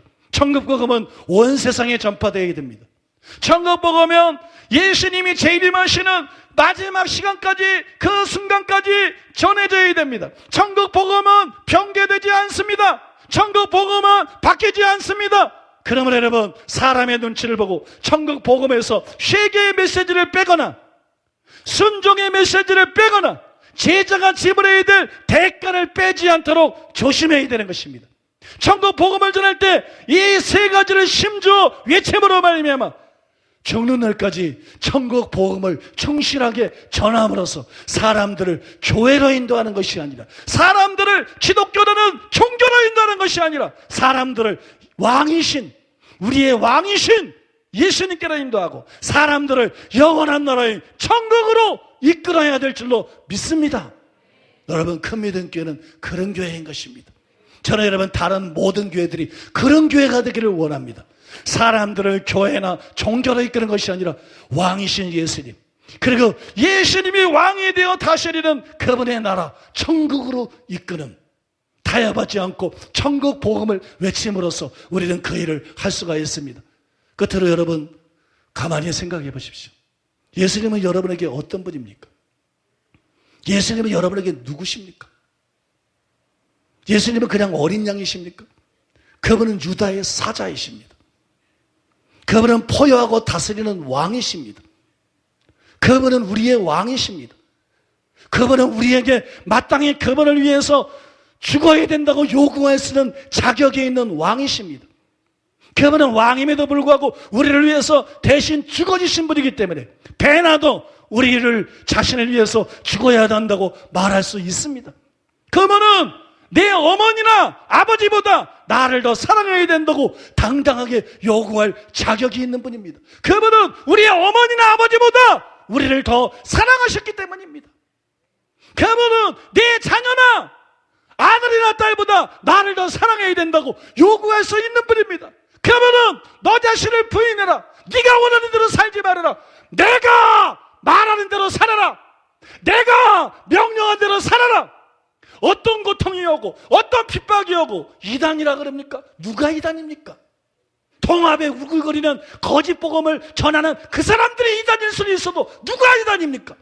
여러분들이 어떤 핍박을 받고 있습니까? 감미들교회 다닌다고 어떤 불이익을 당하고 있습니까? 그것 때문에 예수님 따르는 것을 중단할 수 있습니까? 예수님은 말씀하십니다. 자기를 부인하고 자기 십자가를 지고 나를 따를 것이니라. 탐심을 버리십시오. 우리들 자신이 주님의 것입니다. 주님은 우리의 전지선을 요구할 수 있는 분입니다. 주님은 청지기가 되라고 요구할 수 있는 분입니다. 주님의 뜻대로 재정을 사용하십시오. 청지기가 돼서 살아가십시오. 예수님은 여러분들에게 어떤 분이십니까? 예수님은 과연 여러분에게 왕이십니까? 예수님은 과연 여러분들에게 지존자이십니까? 이 시간에 여러분, 나를 경멸히 여기는 자를 내가 경멸히 여기고 나를 존귀히 여기는 자를 내가 존귀히 여기리라. 심판이 다른 것입니까? 예수님을 구주로만 이해하고 예수님을 경멸히 여기는 삶을 살았던 수많은 목사와 수많은 신자들이, 수많은 중직자들이 심판 속에서 두려워 떨고 지옥에 던져지는 것이 심판인 것입니다. 예수님 비유에 말씀한 것처럼 내가 왕 되는 것을 싫어했던 저 사람들을 잡아다가 내 앞에서 죽이라, 그 말씀이 실제로 이루어지는 것이 심판인 것입니다. 주님을 존중히 여기십시오. 그분은 우리의 왕이십니다. 그분은 우리의 통치자이십니다. 그분은 우리가 따라야 될 분입니다. 어떤 어려움이 있고 어떤 핍박이 있어도 그분을 우리가 따라야 될 분입니다. 그것을 여러분 새롭게 각오하고 새롭게 결단하고 왕이신 그분 앞에 여러분 마음으로 무릎을 꿇으십시오. 그리고 왕이신 그분 앞에 고백하십시오. 예수님은 나의 왕이십니다. 예수님은 나의 주이십니다. 예수님은 나의 지존자이십니다. 내가 이제 주님만 사랑하고 주님 명령에 복종하며 주님을 위해서 살아가겠습니다. 내 삶과 내 자신과 내 모든 소유권을 주님께 올려드립니다. 왕이신 예수님 받으시옵소서 고백하는 이 시간 되기를 바랍니다. 이런 고백의 기도, 회개의 기도를 7분간 하나님께 드리겠습니다. 다 같이 기도하겠습니다. 예수님, 누가 우리의 왕입니까? 누가 나의 왕이십니까? 누가 나의 진짜 주인이십니까? 나의 재정에, 나의 목숨에, 나의 시간에, 나의 자녀에, 나의 가정에, 나의 미래에 누가 나의 진짜 왕이십니까? 예수님이십니까? 아니면 다른 거고 나의 자신입니까? 주님, 이 시간 나는 주님 앞에 어떤 모습으로 서 있습니까? 주님 발 앞에 나를 위해서 생명 주신 나의 진짜 왕 앞에 엎드려 있습니까? 아니면 나는 내 자신이 고개를 저들고 있습니까? 주님, 불쌍히 여겨 주시옵소서. 눈을 열어 주시옵소서. 아버지, 눈을 열어 주시옵소서. 진짜 왕이 누구신지, 진짜 생명이 누구신지, 진짜 길이 누구신지 보게 하소서. 보게 하소서. 예수님이 어떤 사랑을 우리에게 주셨는지, 예수님만이 나의 진짜 주인이시오 왕이심을 내 영이 알고 그 앞에 엎드리게 하여 주시옵소서. 주님, 천국 복음이 전해져야 되겠습니다. 천국 복음이 내 심령에 적용돼야 되겠습니다. 지식이 아닙니다, 주님. 지식이 아닙니다, 주님. 천국 복음이 내 심령을 찔러야 되겠고, 천국 복음이 망치가 돼서 내 영혼을 두드려야 되겠습니다. 예수님, 나의 몸에 예수님, 예수님이 나를 어두운 가운데서 빛으로 인도하셨고, 예수님이 나를 죄와 사망에서 생명으로 빛으로 인도하셨습니다. 주님, 그런 삶을 주신 분이 어디 있습니까? 자신의 생명을 위해서 피조물 위해 이 땅에 오신 분이 어디 있습니까? 나의 왕 예수님, 나의 왕 예수님, 눈을 열어주시옵소서, 귀를 열어주시옵소서.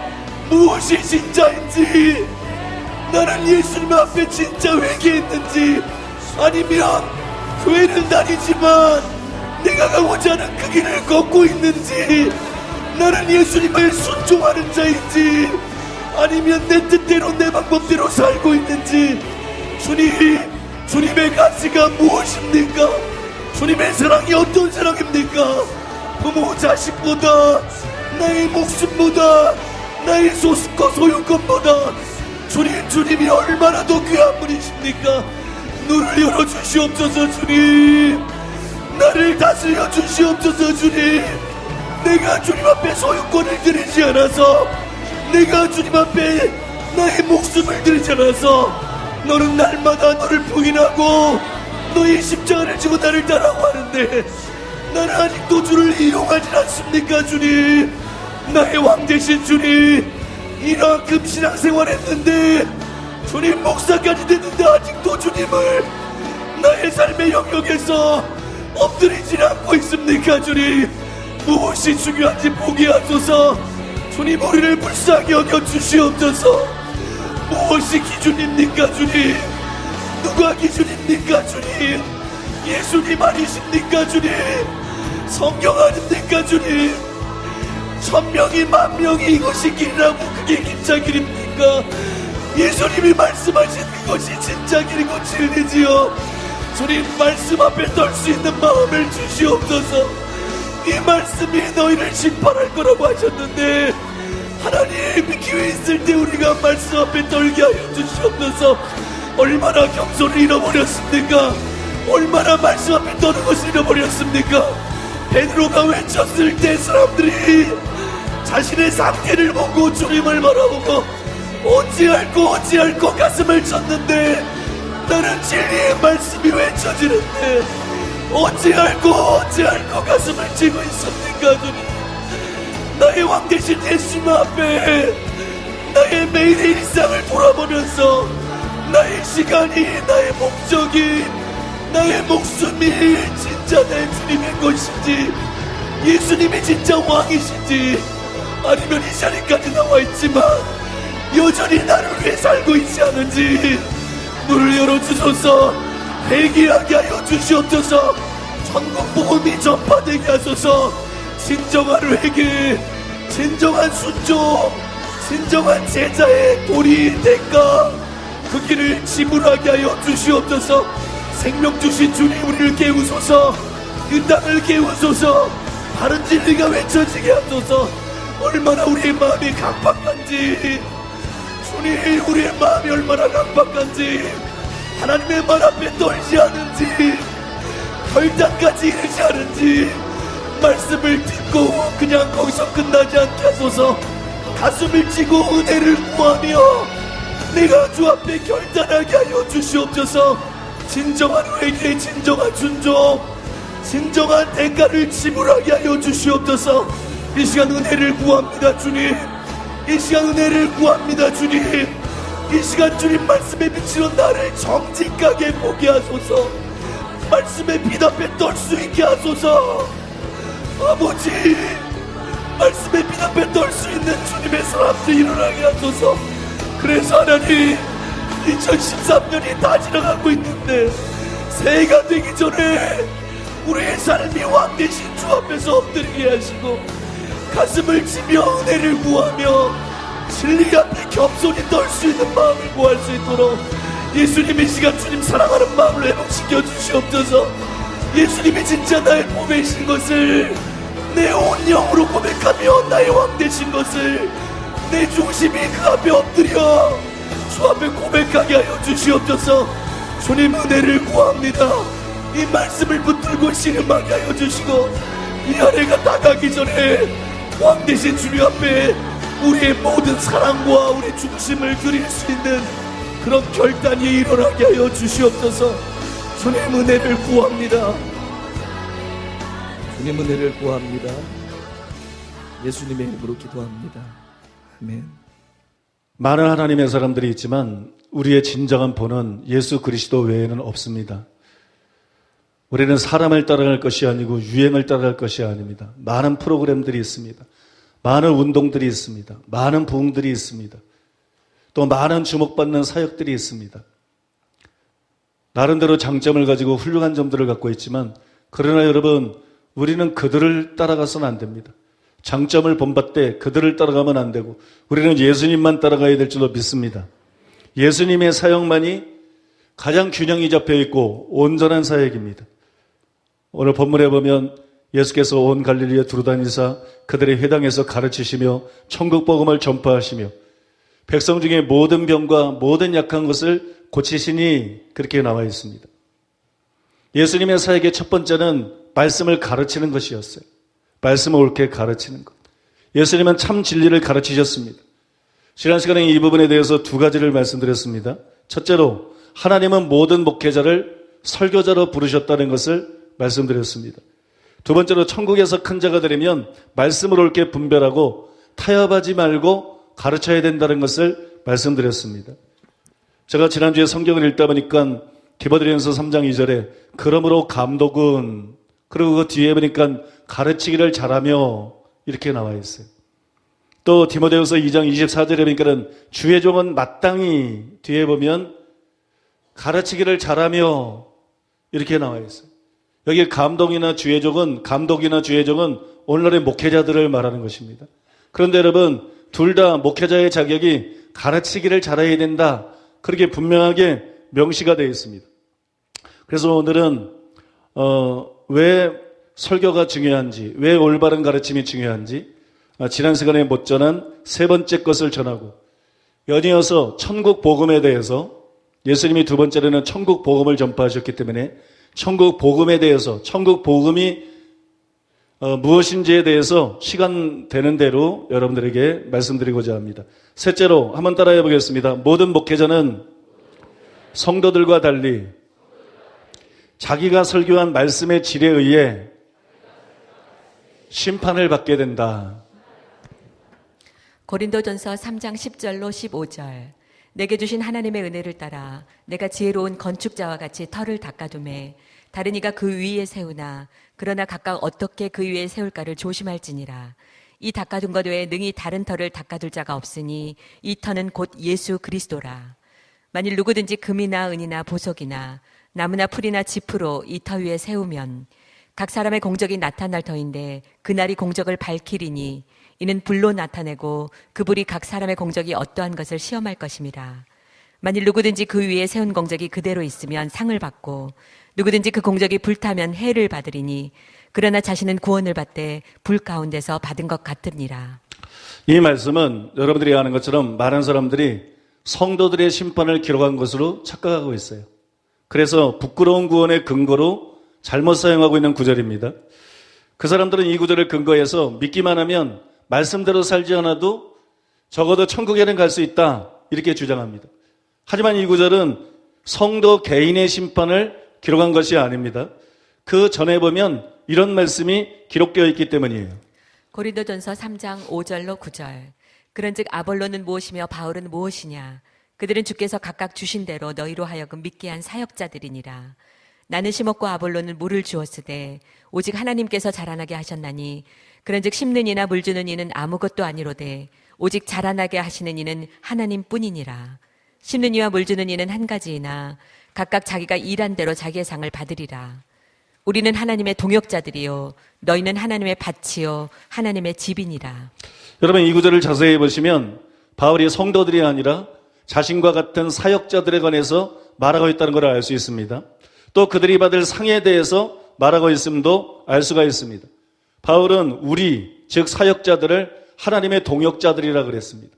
그러면 너희, 즉 성도들을 하나님의 집이라고 표현했습니다.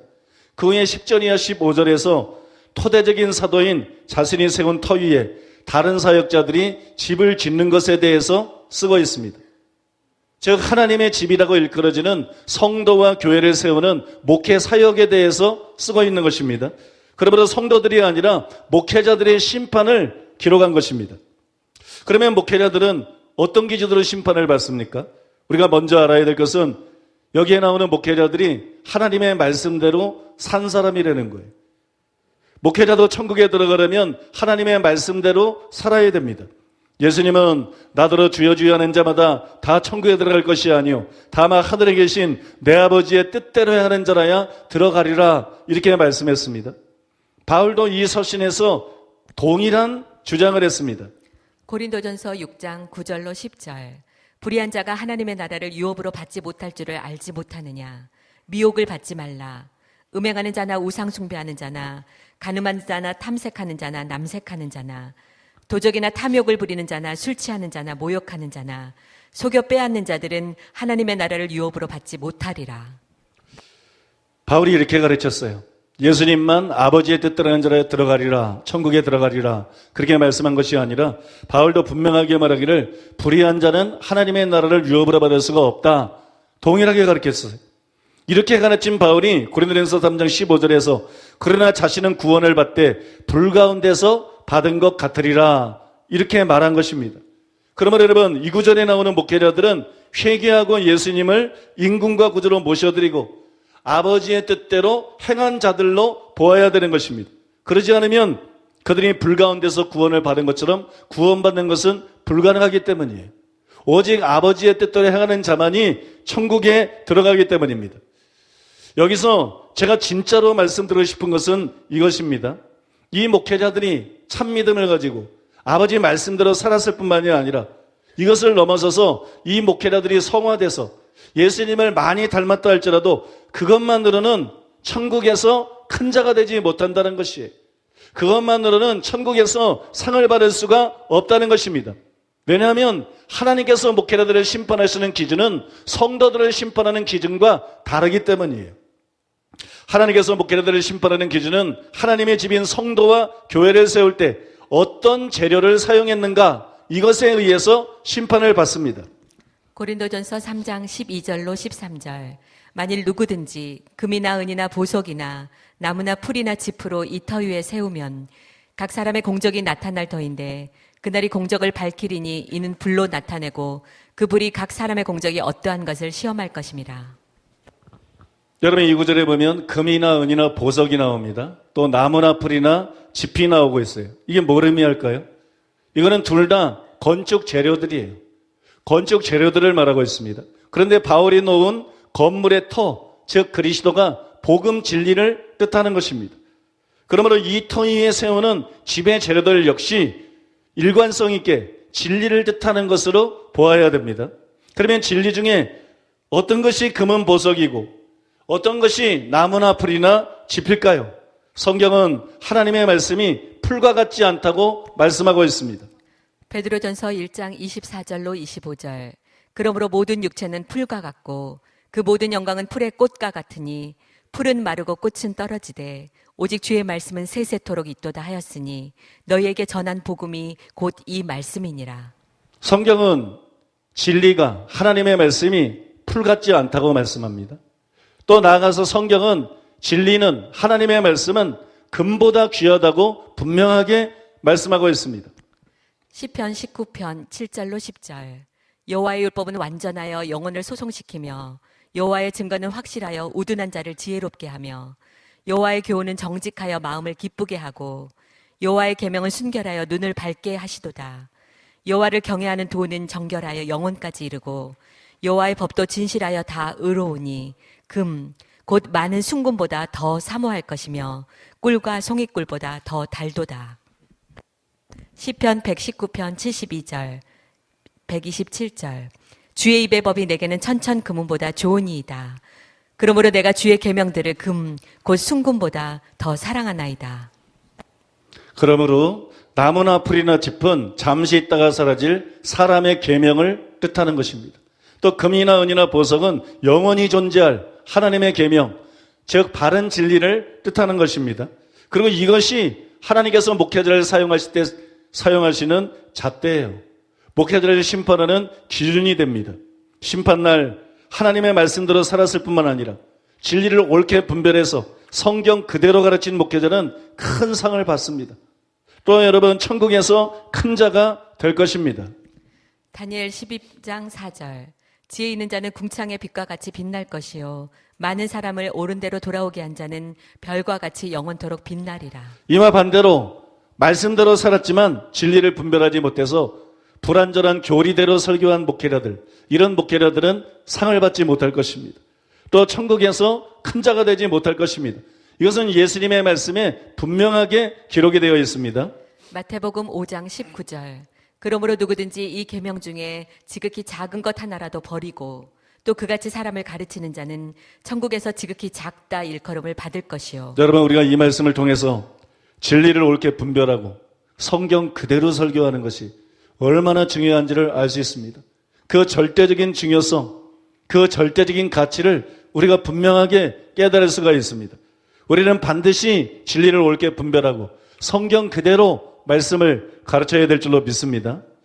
그러면 지난 시간에도 말씀드렸지만 하나님께서 왜 목회자들을 다소 편협해 보이는 이런 기준으로 심판을 하는 것일까요?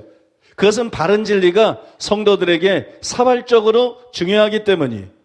오늘날 오직 믿음이나 한 번 구원은 영원한 구원과 같은 잘못된 설교만 듣고 신앙생활하다가 지옥에 가는 신자들이 부지기수입니다. 물론 그런 설교를 듣고도 순종하고 천국에 가는 사람들도 있습니다. 그러나 그런 설교 때문에 방심해서 불순종하는 삶을 살다가 지옥에 가는 사람들도 굉장히 많습니다. 독초를 먹으면 양이 병들거나 죽게 돼 있어요. 마찬가지로 여러분, 무분별한 교리적인 설교는 영혼을 병들게 만들고 심지어는 영혼들을 죽게 만듭니다. 그래서 예수님께서 맹인이 맹인을 인도하면 둘 다 구덩이에 빠진다 경고하신 것입니다. 그러므로 목회자는 반드시 성경 그대로 설교해야 됩니다. 성경 그대로 가르쳐야 됩니다. 그리고 성도들도 바른 진리의 중요성을 깨달아야 돼요. 이 시대의 가장 심각한 문제 중에 하나는 목회자들이 성경이 무엇을 말하는가에 관심이 없다는 것이, 교리적인 지식에서 만족하고 성경이 뭘 말하는가 관심만 가지고 들었다면 다 깨달을 수 있는데 관심이 없다는 것입니다. 또 무서운 사실 중에 하나는 신자들이 진짜 성경적인 진리가 무엇인가 관심이 없다는 거예요. 관심이 없이 설교를 듣고 관심이 없이 교회를 다닌다는 것입니다. 여러분, 목회자들뿐만 아니라 신자들도 바른 진리의 중요성을 깨달아야 됩니다. 교회는 가까운 곳에 아무 곳에나 다니면 되는 것이 아닙니다. 여러분, 성경 그대로 설교하는 교회를 찾아야 되는 것입니다. 또 거리가 멀더라도 성경 그대로 설교하는 교회에 출석해야만 되는 것입니다. 그렇게 신앙생활을 해야만 됩니다. 여기서 여러분들에게 말씀드리고 싶은 것이 있습니다. 우리 큰믿음 교회에 대해서 큰믿음 교회가 예언을 하기 때문에 쉽게 성장했다, 이렇게 말하는 목회자들이 많습니다. 마치 자기 교회도 예언사역만 했으면 크게 성장했을 텐데, 자기들은 건전하기 때문에 말씀에만 창념하고 예언사역을 안 해서 성장할 수 있었는데 성장하지 않았다는 듯이 여러분, 그렇게 말하는 목회자들이 많아요. 그러나 물고기가 그렇게 쉽게 잡히는 게 아닙니다. 여러분, 물고기 잡아보셨어요? 제가 다니던 중학교 근처에 바닷가가 있었는데 그 바닷가에 가서 바위 위에 올라가서 내려다보면 그때 당시는, 지금은 그렇지 않습니다만 그때 당시는 오래전이니까 팔뚝만한 물고기들이 수십 마리가 헤엄치는 것이 보였어요. 바로 밑에서, 바로 1m, 2m 밑에서 팔뚝만한 고기들이 막 놀고 다녔어요. 저는 낚싯바늘만 넣으면 바로 이 고기들이 물 거라고 생각했어요. 이 물고기들이 떡밥만 있으면 바로 물고 잡힐 거라고 생각했어요. 그래서 친구와 함께 낚시를 갔습니다. 그래서 미끼를 끼워가지고 낚시를 들이웠는데 암만 시간이 지나도 물질 않습니다. 바로 밑에 고기가 보이니까 낚시를 움직여가지고 고기가 갈래는 그 앞으로 바로 고기 입 앞에다가, 바로 고기 눈 앞에다가 미끼를 놔둬요. 그래도 입으로 싹 밀치고 지나갑니다. 여러분, 고기가 그렇게 쉽게 잡히는 게 아니에요. 또 민물에서 여러분들이 통발을 놓아봤는지 모르겠는데 저는 통발을 참 많이 놓아봤어요. 지금은 이제 그런 일을 잘 안 하는데 과거에는 우리 청년 수련회 때, 교회 초창기 때 제가 청년 수련회 때 따라갔다가 옆에 내과가 있어서 통발로 고기를 잡았어요. 저 혼자 통발을 놓아서 한 2시간 잡았는데 1000마리 이상을 잡았어요. 바켓으로 한 3분의 2 바켓스, 이 손가락 같은 말한 이런 피라지 같은 거 3분의 2 가득 차게 잡았어요. 그날 여러 사람이 시험에 들었습니다. 배를 따다가 제 손이 다 따졌어요. 얼마나 고기가 많은지. 배를 따다가 제 손이 다 따져서 피가 나고. 그때 여러분 그 물고기 배를 따던 사람들, 또 물고기를 그 튀김가루에 씌워서 튀겼던 사람들, 나는 그 사람들 본색이 드러나더라고. 고기가 너무 많으니까 배를 따도 한이 없으니까, 튀겨도 한이 없으니까 본색이 드러나더라고. 그 사람들이 누군지는 말하지 않겠어요. 아무튼 여러분, 바켓으로 거의 3분의 2 바켓을 순식간에 잡아서 더 잡을 수 있었는데 같이 잡으러 간 사람들이 시험에 들어가지고 그래서 그것만 잡고 중단했는데, 청년들이 그 당시 한 150명 됐는데 150명 되는 청년들에게 2차례에 걸쳐서 전부 먹게 해준 일이 있습니다. 그런데 항상 고기가 이렇게 잘 잡히는 게 아니에요. 여러분들이 냇가에 다니다 보면 고기들이 헤엄치는 걸 볼 수 있어요. 고기들이 떼지어 다니는 걸 볼 수 있어요. 생각 같아서는 통발만 넣으면 고기들이 잡힐 것 같습니다. 그러나 실제로 해보면 다릅니다. 실제로 해보면 거의 고기들이 들어가지 않습니다. 생각과는 달라요. 그걸 실제로 잡는 방법이 있는데 나중에 책을 사보시기 바랍니다. 오늘 설교 원래 그런 얘기들도 좀 재밌게 자세히 하려고 그랬는데 설교할 분량이 많아가지고 책 사보시기 바랍니다. 거기 보면 거의 잘 나와 있습니다. 요리법까지 다 잘 나와 있습니다.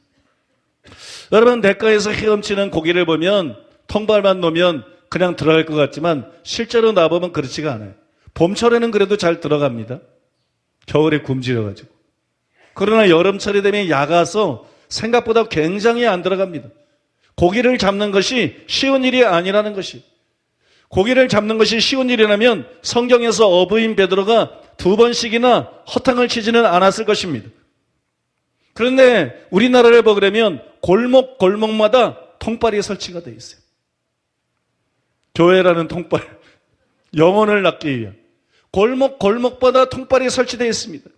그 통발을 보면 물고기가 별로 안 들어가 있어요. 그런데 여러분, 큰 믿음 교회가 8년 만에 16,000명가량 되는 물고기를 잡았다면 거기에는 여러분 이유가 있는 것입니다. 단순히 다른 교회가 다른 교회가 안 하는 예언사역을 해서 큰 믿음 교회가 쉽게 컸다. 이건 여러분 정말로 주제넘고 정말로 무책임한 말인 것이, 거짓 소문을 듣고 쉽게 말하는 사람들은 우리 교회가 다른 교회들이 하지 않는 예언사역을 해서 쉽게 교회가 컸다고 합니다. 실제로 전에 예성 증정총회장을 만난 일이 있어요. 그는 우리 교회에 대해서 거짓에 근거해서 불이한 결정을 내린 장본인 중에 한 사람입니다. 그런데 저를 만났으면 자기가 거짓으로 매도했으니까 회개를 해야 바른 같는데 사과를 하지 않고 뻔뻔하게 큰 믿음 교회가 다른 교회들이 하지 않는 예언사역을 해서 쉽게 성장한 것처럼 우리 교회의 성장을 평가절하하는 말을 했습니다. 그래서 제가 그 사람에게 나는 그 말에 절대로 동의하지 않습니다. 제가 여러분 분명하게 말한 일이 있습니다. 그 뒤에 몇 번을 더 생각해 보았는데 생각해 볼수록 그의 말은 편협하고 주제넘고 사실과는 다른 말이에요. 물론 예언사역이 우리 교회의 부흥에 도움이 된 건 사실이에요. 큰 역할을 한 것은 사실입니다. 저는 그것을 부인하지 않습니다. 그걸 부인하려는 것이 아니에요. 그러나 여러분 제 말을 잘 들어보시기 바랍니다. 여러분, 큰 믿음 교회만 예언사역을 합니까? 왜 큰 믿음 교회만 예언사역을 하는 것처럼 말하죠? 큰 믿음 교회만 예언사역을 하는 것이 아니에요. 영성운동을 하는 대부분의 교회들이 예언사역을 합니다. 수백 개 혹은 수천 개가 될지도 모르는 많은 교회들이 예언사역을 합니다. 또 큰 믿음 교회가 예언전도학교를 처음으로 시작했습니까? 그것도 아니에요. 영성운동을 하는 많은 교회들이 우리보다 10년 혹은 20년 더 빨리 선지자학교라는 것을 시작을 했습니다. 그런데도 그 교회들 중에 크게 부흥한 교회가 거의 없습니다. 그런데 유독 큰 믿음 교회는 크게 부흥했습니다. 그런데 어떻게 예언사역을 했기 때문에 큰 믿음 교회가 이렇게 성장할 수 있었다, 이렇게 비아냥거릴 수 있습니까?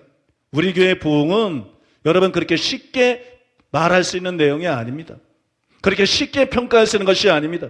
그러면 큰 믿음 교회가 다른 영성운동하는 교회들과 달리 급성장하게 된 이유가 무엇입니까? 물론 여러분 많은 요인들이 있습니다. 많은 요인들이 있지만 그 중에 하나는 우리 교회에 다른 영성운동하는 교회들에는 없는 바르고 깊고 강력한 말씀이 있었다는 것이에요. 그래서 여러분 교회가 부흥한 것입니다. 우리가 생각하는 것과 달리 사람은 그렇게 단순하지 않습니다. 고기도 단순하지 않습니다. 아무거나 미끼를 준다고 덥석덥석 물지 않습니다. 여러분, 예언과 치유만으로는 교회가 크게 부흥할 수가 없습니다. 예언이 정확하다, 그러면 예언 받고 가버립니다. 치유가 강력하다, 그러면 치유만 받고 가버립니다. 설교가 좋지 않으면 어느 정도 있다가 다 떠나갑니다. 그러나 주여 영생의 말씀이 주께 있사오니 우리가 누구에게로 가오리까? 베드로가 말한 것처럼, 베드로의 고백처럼 말씀은 영혼을 정착하게 만듭니다. 실제로 예언이나 치유에 끌려서 오더라도 말씀의 은혜를 받은 사람만 그 교회에 남습니다. 또 여러분, 그런 성도가 알곡이 되고 절대로 교회를 떠나지 않습니다. 저는 큰 믿음 교회를 떠나는 사람들을 바르다고 생각하지 않습니다. 큰 믿음 교회를 떠나는 사람들은 말씀의 은혜를 받지 못해서 그래요. 보는 눈이 없고 듣는 귀가 없고 깨닫는 마음이 없어서 말씀의 은혜를 받지 못해서 그렇지, 말씀의 은혜 받고 회개하고 변화된 알곡들은 절대로 큰 믿음 교회를 떠나지 않습니다. 여러분, 이 세상에 진리와 받고 있는 것은 아무것도 없기 때문에 여러분 정말 말씀을 깨닫고 은혜 받고 변화된 사람들은 베드로처럼 고백할 것입니다. 영생의 말씀이 주께 있음에 우리가 누구에게로 가오리일까? 그러면 여러분, 교회 성장의 궁극적인 비결은 바로 말씀에 있는 것입니다. 참으로 케네스 해긴 목사님의 말씀이 옳습니다. 성령의 은사나 기름 부음이 아니라 하나님의 말씀 위에 사역을 세워야 됩니다. 그래야 잠시 반짝하다가 쇠퇴하지 않고 견고해지고 장구한 사역을 할 수가 있습니다. 앞에서 말씀드린 치유 사역자들과 케네스 해긴 목사님, 해긴 목사님이 치유 사역자들에게 말했죠. 당신들의 사역이 다 사라진 후에도 나는 여전히 설교하고 있을 것이다. 나는 여전히 사역하고 있을 것이다. 당신들은 은사 위에 기름 부음 위에 사역을 세웠지만 나는 말씀 위에 사역을 세웠기 때문에 나는 쇠퇴하지 않을 것이다. 그 말씀대로 되었어요. 지난 시간에 웨일즈 부흥과 아주사 부흥, 그 다음에 존 웨슬리와 찰스 피니를 통해 일어난 부흥의 차이에 대해서 말했어요. 웨일즈 아주사 부흥 위대합니다. 그러나 둘 다 몇 년 안에 끝나버렸습니다. 쉽게 끝나버렸습니다. 웨슬리를 통해 일어난 부흥은, 피니를 통해 일어난 부흥은 그들의 평생 지속이 되었습니다. 수십 년을 지속이 되었습니다. 왜냐하면 한 군데에는 말씀이 없었고 한 군데에는 말씀이 있었습니다. 아주사에는 강력한 성령의 기름 부음이 있었고 웨일즈에도 성령의 부으심이 있었습니다. 그러나 둘 다 말씀이 없었습니다. 그러나 웨슬리에게는 말씀이 있었습니다. 또 피니에게는 말씀이 있었습니다. 여러분, 이와 같은 또 다른 예가 있습니다. 바로 한국의 영성운동하는 교회들과 큰 믿음 교회가 또 하나의 예가 될 수 있습니다. 영성운동하는 다른 교회들은 우리 교회처럼 심하게 매도당하지 않았어요. 우리 교회처럼 그렇게 심한 핍박을 받지 않았습니다. 그럼에도 불구하고 대부분 쇠퇴했습니다. 그러나 우리 교회는 온갖 모함을 받고 핍박을 받았지만 오히려 크게 부흥했습니다. 여러분, 그 이유는 성경적이고 강력한 말씀 위에 교회가 세워졌기 때문이에요. 가말리엘이 한 말을 아시죠? 이 사람들을 버려두라. 하나님께로서 나지 않은 것이면 무너질 것이요. 이것이 하나님께로서 나온 것이라면 무너뜨릴 수 없을 것이다. 얼마나 통합교단이, 백석교단이, 고신이 교단적으로 우리 교회를 무너뜨리기 위해서 조직적으로 거짓말을 퍼뜨리고 얼마나 국민일보와 기독교 언론들이 우리 교회에 대한 거짓 결정들을, 거짓말들을 유포하고 퍼뜨렸습니까? 얼마나 현대전교회 특지원이 우리 교회에 대한 새빨간 거짓말로 수많은 기사를 쓰고 수많은 목사들과 수많은 신자들을 미혹했습니까? 얼마나 큰 교회 목사들 중에 강대상에서 하용조 목사를 비롯해서 큰 믿음교회가 이단이라는 망발을 했습니까? 그러나 여러분, 큰 믿음교회는 약해지지 않았습니다. 큰 믿음교회는 오히려 커졌습니다. 여러분, 큰 믿음교회 임하는 하나님의 역사는 오히려 강해졌습니다. 왜 그렇습니까? 이것이 사람에게로부터 온 것이 아니라 하나님께로부터 온 것이기 때문입니다. 여러분, 다른 많은 영성운동하는 교회들이 핍박을 받지 않아서도 쇠퇴했지만 큰 믿음교회는 누가 봐도 망할 수밖에 없는 집중 공격을 받고 집중적으로 핍박을 받았지만, 음해를 받고 질시를 받고 여러분 오해를 받았지만, 여러분 큰 믿음 교회가 흥황하고 있는 것은 큰 믿음 교회는 하나님의 말씀 위에 세워졌기 때문인 것입니다. 베드로가 고백한 것처럼 성도들은 예언에도 은혜를 받고 치유에도 놀라고 하나님께 영광을 돌리지만 무엇보다도 하나님의 말씀이 진리인 것을 알기 때문에, 여기에 영생이 있고 생명이 있는 것을 알기 때문에 여러분 누가 뭐라 그래도 이 교회를 떠날 수가 없는 것입니다. 그래서 여러분 큰 믿음 교회는 견고하고 부흥하고 있는 것입니다. 여러분, 말씀 사역의 비중이 얼마나 큰 것인지, 말씀 사역이 얼마나 중요한지 이제 아시겠습니까? 말씀 사역은 모든 사역의 기초입니다. 말씀 사역이 강해야 다른 모든 사역이 모래 위에 세운 것처럼 되지 않고 반석 위에 세운 것이 될 수가 있습니다. 예언만 강한 거 가지고는 안 됩니다. 치유만 강한 거 가지고는 안 됩니다. 찬양만 가지고는 강한 거 가지고는 안 됩니다. 그것이 무엇이든지 다른 것만 가지고는 안 됩니다. 말씀 사역이 먼저 있고 강력한 예언이 있어야 됩니다. 말씀 사역이 먼저 있고 강력한 치유도 있어야 되고 여러분 찬양도 있어야 됩니다. 그래야 이것이 서로 합력해서 놀라운 부흥을 이뤄낼 수가 있는 것입니다. 그리고 견고해질 수가 있고 장구할 수가 있는 것입니다. 그러므로 목회자들은 마땅히 설교를 충실하게 잘해야 될 줄로 믿습니다.